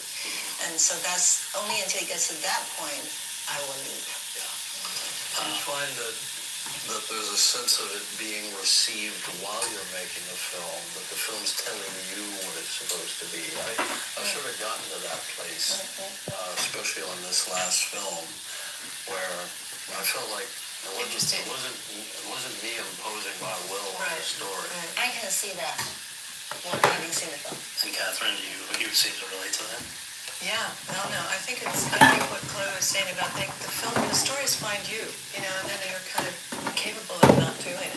You know, there's something, and it becomes a pull that's indomitable. I always go into the writing room with my dear friend Eskil Fulton, and they film scripts together, and I written 6 films. And I always have this idea of doing something a little bit more fancy or cool, and then something occurs. And then it's like, oh, okay, it's gonna be this. And I'm always grateful for that, because I feel like my biggest anxiety is always going back to the blank page. And I don't develop. We write what we write that year, and then I make it. So that takes time also. And every time something happens, like I smashed my knee up, I was the worst person in the world. It took that 4 years between I had to learn to walk again. For this one, I had 2 kids, like, so life. But I also make films about life, so I accept it. But I admire people who like, I always look to other people like, how do you develop all those things at once and stuff? But I seem incapable. Maybe I'll learn one day. You gotta do it your way. You know? I think by now, that's what I do. You gotta do it your way. Somewhere around that time, I was getting ready to work on this movie. I went to go see Andre 3000 do a flute concert. Yeah. And then I'll never forget, like, it was in this place called The Cave, in like Napa Valley, where they did the jazz festival. He says, hey, me and my band, we're just a bunch of people that have our antennas way up. And we're gonna play whatever comes to us in a moment. I was expecting to hear the album, you know what I mean? I was a little disappointed. But he said we just have our antennas up high. And we're gonna play whatever you guys give us, whatever hits us. I thought about it like every day working on a movie was like, y'all gotta make sure my antenna is up to catch whatever's around and whatever I'm responding to. But the antenna also has to be deep, like down within myself, so I can know where I'm at. You know what I mean? And what I'm responding to. So that combination. I thought about it all the time. Oh, that's interesting. So the 2 most veteran members at this table are Jim and Catherine. You guys have been doing this the longest. You were married from 89 to 91. You made films together after that. We were married longer ago than half our lives. And then continue to make great films together, including, we mentioned Strange Days. And I know that you guys have... Matt, that's James Cameron. Why? And his wife a director too? Shock. My question is, what is the biggest thing that you've each learned from the other? We're loving this. Can I jump? Of course. Authenticity. Catherine cannot do anything that's not authentic. It would drive you nuts to do something that wasn't authentic. Seriously, I mean, it's like not about, for you, I think it's evolved to not be about pushing away that which is commercial. It's figuring out what's real in the world, and then running that through your lens. And I look for that in my own work. I've seen you do it. I mean, we work together on film, but it's got to be real. That's very kind of you. No, but it can't be fake. It can't follow some formula, some alchemy that's imposed from without. It's utter authenticity, and that's the power of your films. Oh, thank you. I'm not saying I do it that way.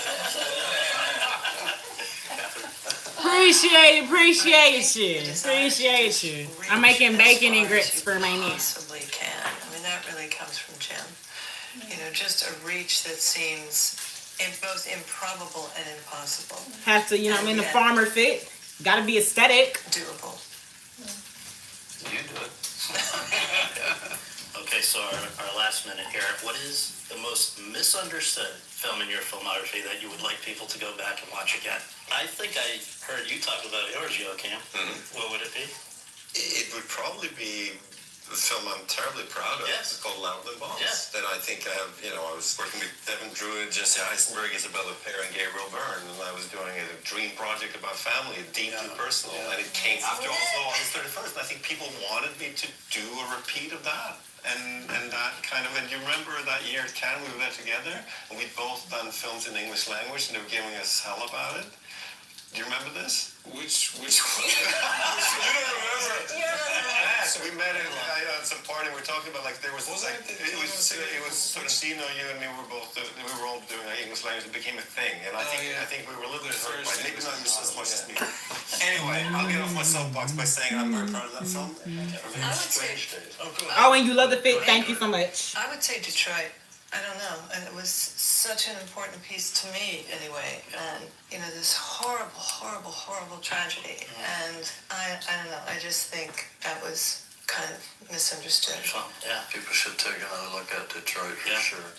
I was saying Strange Days because nobody went. I know. They just didn't show up. It's a great movie. I love it. I'm very proud of it.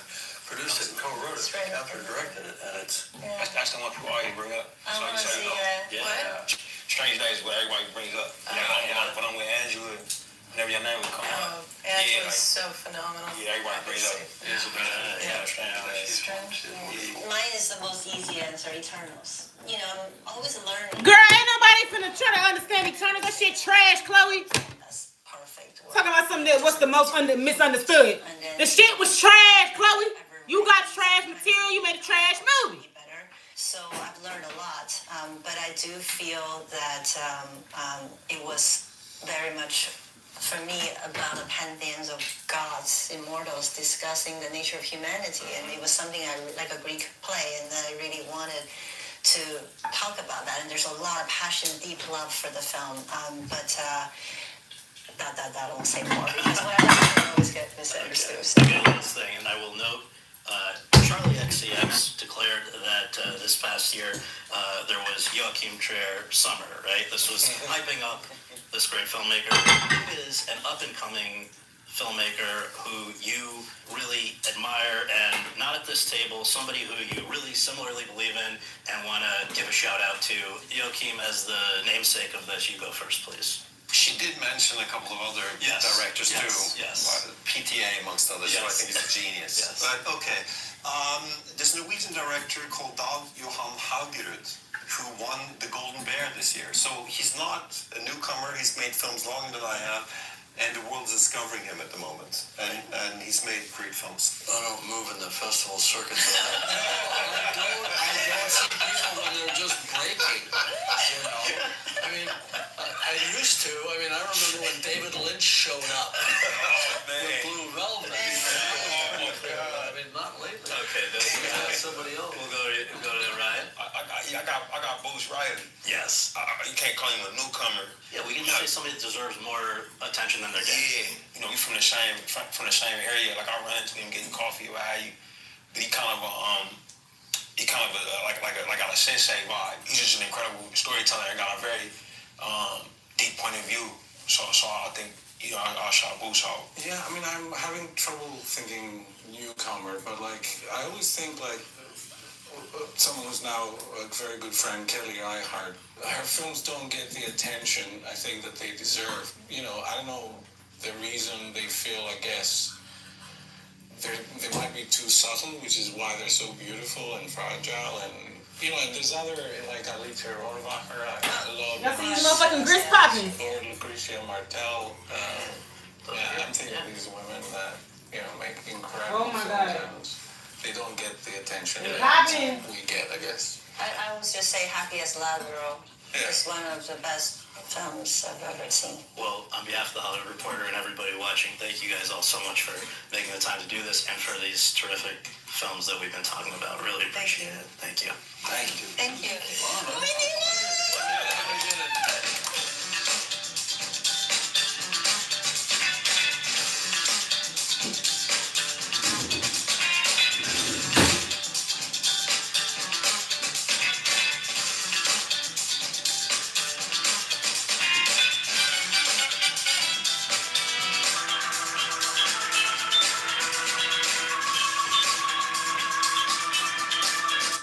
I ain't finna copyright me. The fuck is that?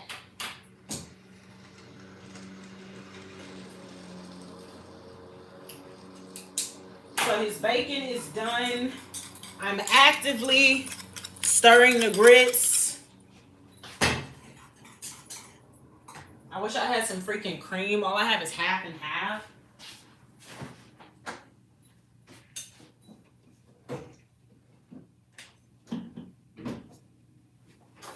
Got buttermilk. Buttermilk and grits? Oh my god, is buttermilk supposed to smell like that? This isn't expired yet, but like, I'm scared. Oh, let me pour it. I don't like the way that looks. I'm okay. I just want like some cream.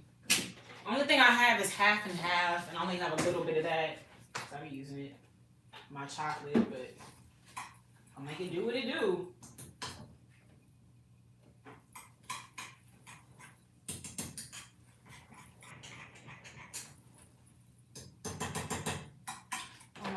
hate when it does that because I feel like I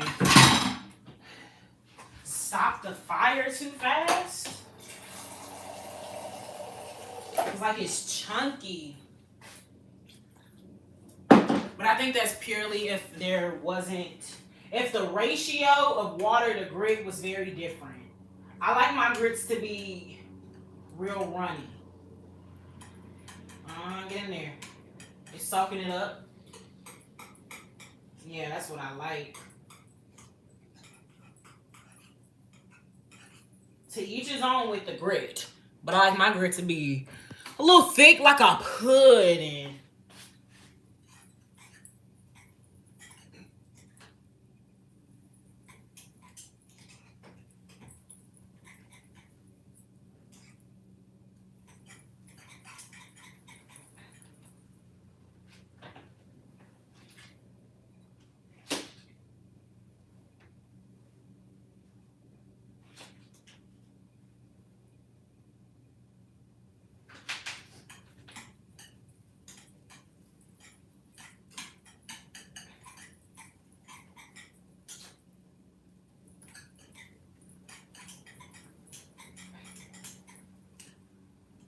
Yeah, that's perfect. My man is currently mowing the lawn right now. I want him to eat, but he's mowing the lawn, so. Mind you, he asked me to fix him this. And you weren't already done mowing the lawn?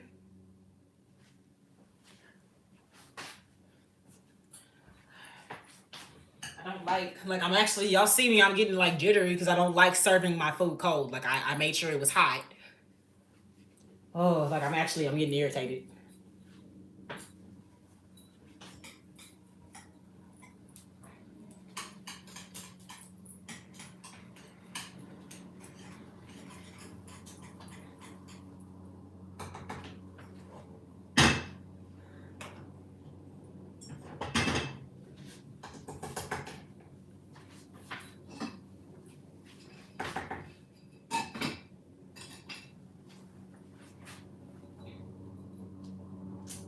Ow.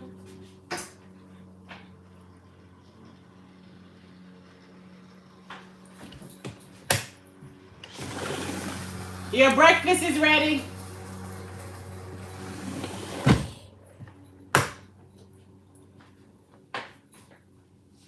Now he knows. Oh my God. Like, button the fuck back up.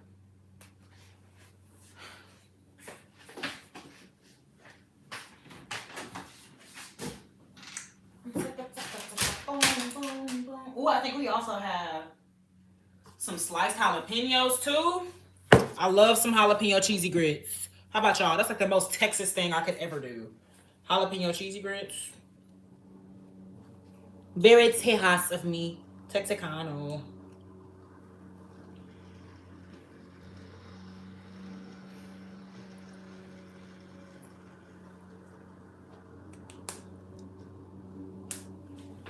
Okay, so put this bacon in.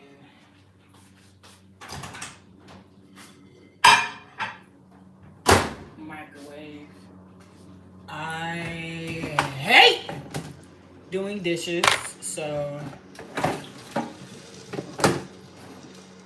I may leave that for him because I don't like dishes. He knows that though. Well, if the dishwasher is open, I'm gonna just put the motherfuckers in there because I hate doing dishes. I hate doing dishes.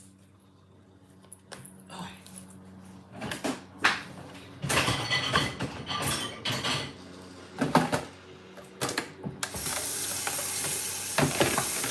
What even was in here? What was and that's what I don't like about dishes. I don't like nasty shit. I don't like ugly shit. And everything that be on the sink that's a dish, some ugly shit. I don't know what was in you. I don't know what made this mess. I don't want to deal with this.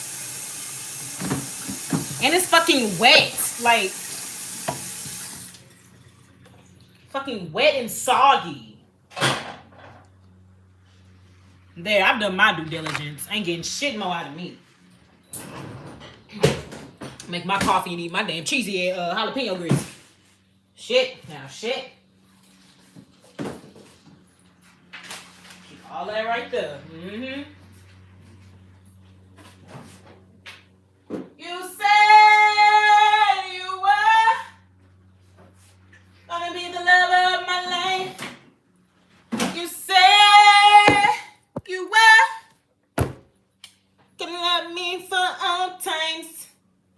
Oh, you said, you said, you said, you said, you said, you said. Mommy said. I'll jump up tonight. I like to see you back. Told y'all. Hold up. They don't love you like I love you. Slow down. They don't love you like I love you. Back up. They don't love you like I love you. Slow down. They don't love you like I love you. Can't you see there's no other but you?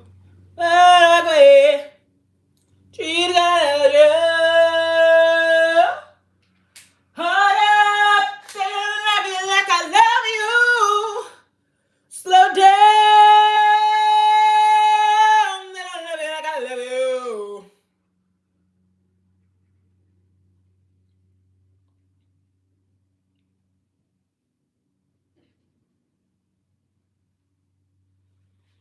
Oh, you know what it is, girl. We back up in this thing. Money stay in my pocket, girl. I'm like a walking bank.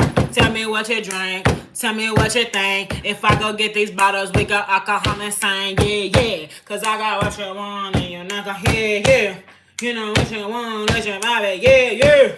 You got what you want with somebody, yeah, yeah. Let's go, baby. No problem with me. No problem with me. No problem with me. No problem with me. No problem with me. No problem with me. Over there falling down. I'll pick you up and I'll go back down. Can't stop staring at the Corinne is funny as fuck. If y'all want to know what Corinne, aka Superhead, doing nowadays,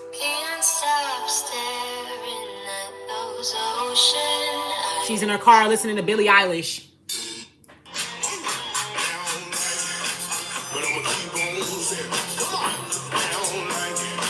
Spend the day with me. I'm going to be doing something super exciting in town today. Can anyone guess? Hey.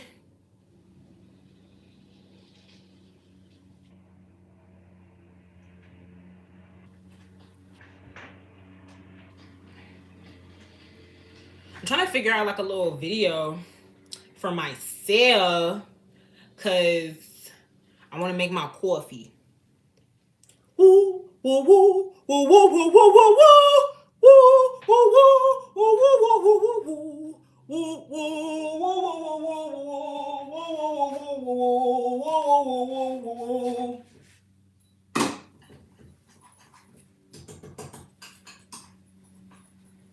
Y'all need more water in here. I don't want y'all doing that.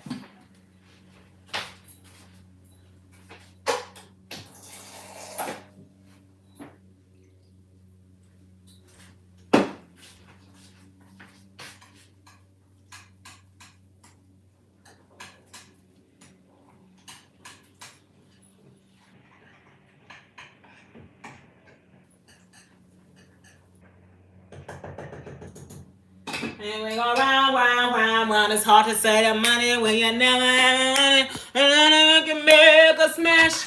There is nothing quite as wonderful as money, money, money. There's nothing wonderful as money, money, money, money. I've ever listened to some Young Thug. I play music when I want.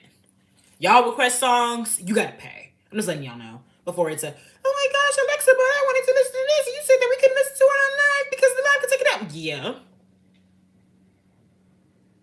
You need to pay for your form of entertainment. Fuck. I know the risk I'm taking with my shit on my motherfucking page. You know what I'm saying? I ain't got nothing from that new one. There is nothing quite as wonderful as. No, that's the one I want to listen to, low key. Supernova edition.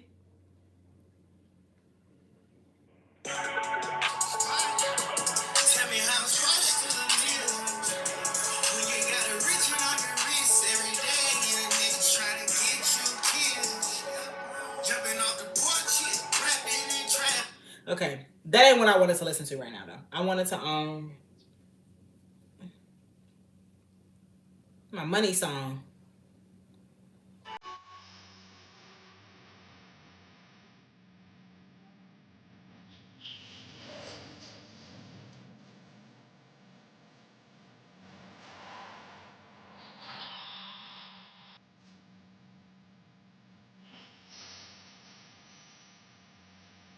Hey, what's up, Marcia?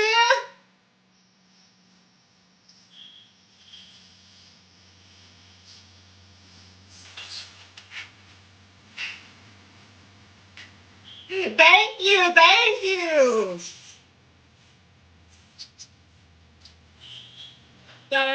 Cash in a rubber band.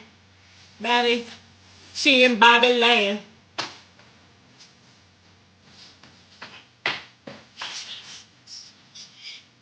Okay, that's all I wanted to hear. In verse 52.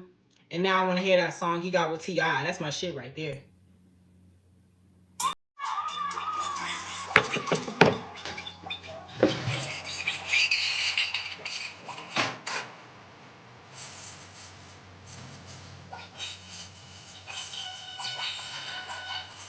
Nothing big. I Peter Mac. Don't believe in death forever. Hope they coming back. Still getting back. Up until this day. People on bad. Getting in the page. Running up a sack. Running up the rack. Yo! Yo! Fucking up a sack.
Oh yeah, yeah. I got rich. I'm getting rich. I'm getting rich. But it's on me. Everything lit.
Woo shit.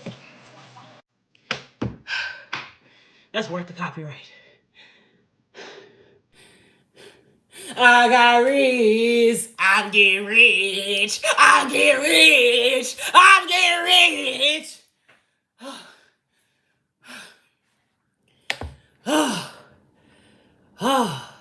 You think so, Marcia? Like, that's my motherfucking song right here. My man put me on. Woo!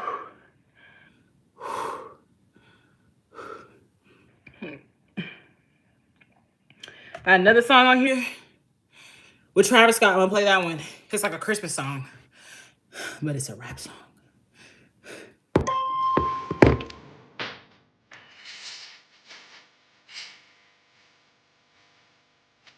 Now I know I'm a smoker. I can't be doing shit like this.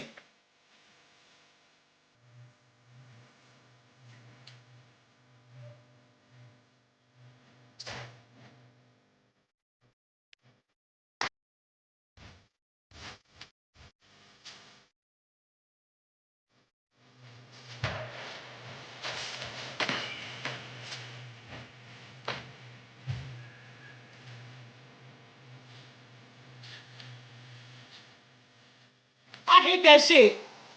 Man, 2010s, teens, y'all know I just hit that shit. Oh my God, I just hit that shit.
Oh, Jesus.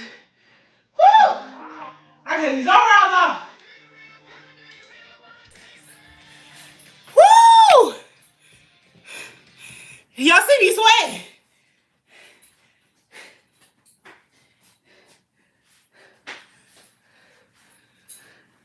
Woo!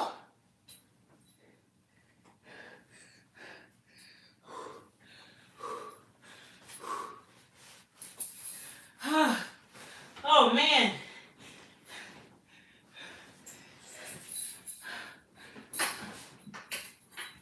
Oh, my God. Oh, my God.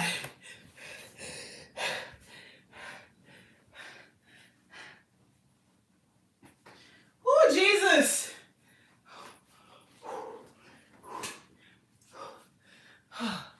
I need to lay off the ones.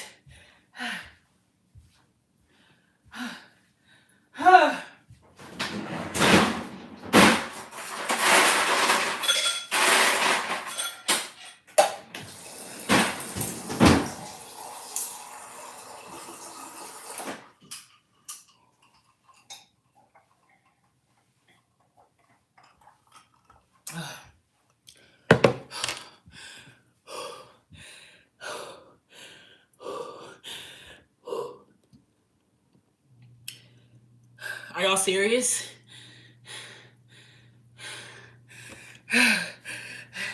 No extra likes? No gifts? I'm just kidding. But did y'all like it though? Lord have mercy. Appreciate it, Mercy. So I need to be with the Jabberwockies. Ooh, not with this motherfucking lung capacity. Whew. Lord.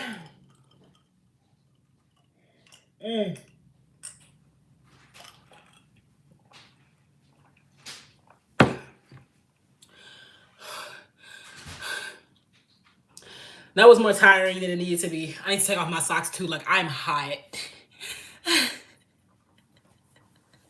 Main thing I want to take off, I can't because I'm still online.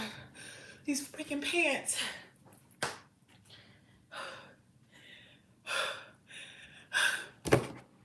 Houston, motherfucking Texas. How?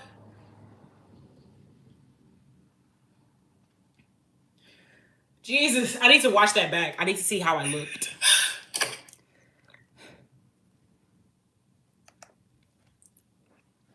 I don't think it's gonna let me. It's okay, I'm gonna see it on the replay. Lord.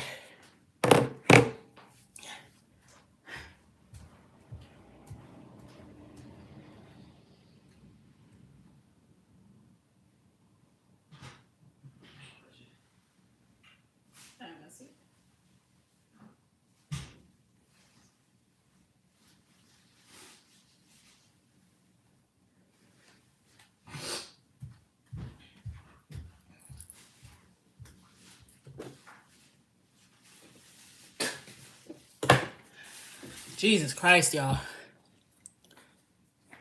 Damn, I didn't clip. I could have sent it to the discourse. You could have, you see? But you've been lacking lately, Marcia.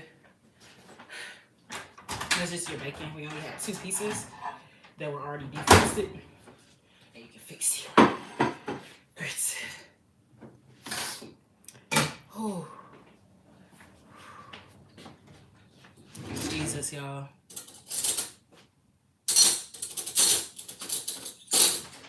I just need to pick up dancing again, clearly. Because that was a fucking workout. Dance to 2 Young Thug songs. And I feel like I ran a fucking mile. Like eating pizza. You can get as big as you want.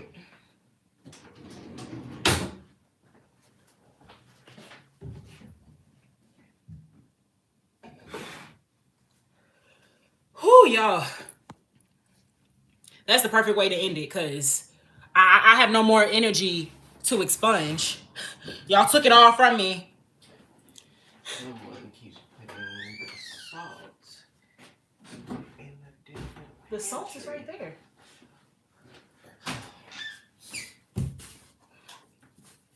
Y'all took all my energy out, y'all. But today was a good live. As you can see, I am lit. Marcia said, "What going?" appropriation. You can't appropriate, Marcia. What is up, Alexander? You came in a little late. Because I'm literally about to go. But I thank y'all so much for being here. Today was a nice live. This whole week, we're 2 days into the week. Yesterday felt like a Friday. Today feels like a Saturday. I love this feeling. Just not feeling like a work week. Just feeling like I'm floating and I'm just going with that exact flow. Literally. Glad you caught the good part. The whole live was the good part, Marcia. Don't piss me off. But I'm glad that you came. Okay? What the weather like in Texas today? Cold. That's why I had my Ovies on earlier, which I'm about to put back on. But because, you know, I was getting down. I was going crazy like it was footloose, get loose, you know. But now your girl is too tired and I can't go on. I can't go on. I can't do it no more. I can't do it no more. Oh, but I thank all of y'all that came through and watched my dance show, and all y'all that came through and watched the makeup show, the morning show, all y'all that talked about Marvel and DC with me, and then watched the actors on actors with me. I love that we're really getting into the simple side, or not even the simple side, but we're getting out of the simple side of streaming, and we're just doing like the things that we enjoy. Like, we're really just going with the flow. I love that, because I used to just come on and I would really have a whole scheduled set list of things, which I still want to do, but really just going with the flow and not forcing so many things is just better. So I thank y'all so much for being here. I hope I entertained y'all as much as you entertained me, and I hope that you liked and subbed, okay? And please be sure to watch my other videos on my channel. I have plenty of video essays, lives, everything under the sun. You know, your girl's multifaceted, and I hope you enjoy, and I know you will because you're here. But I thank y'all so much for being here, and I hope I see you in the next one. I love y'all so much. Y'all are always the best parts and the best starts of the day, and I am just so grateful to spend it with y'all. God bless you in the rest of your endeavors. I'm too tired to be belting my lungs, but y'all know it is always so hard to say goodbye to my life. Okay, but I love y'all so much. I'm gonna see y'all in the next one. We Andre 3000 out this bitch. God bless.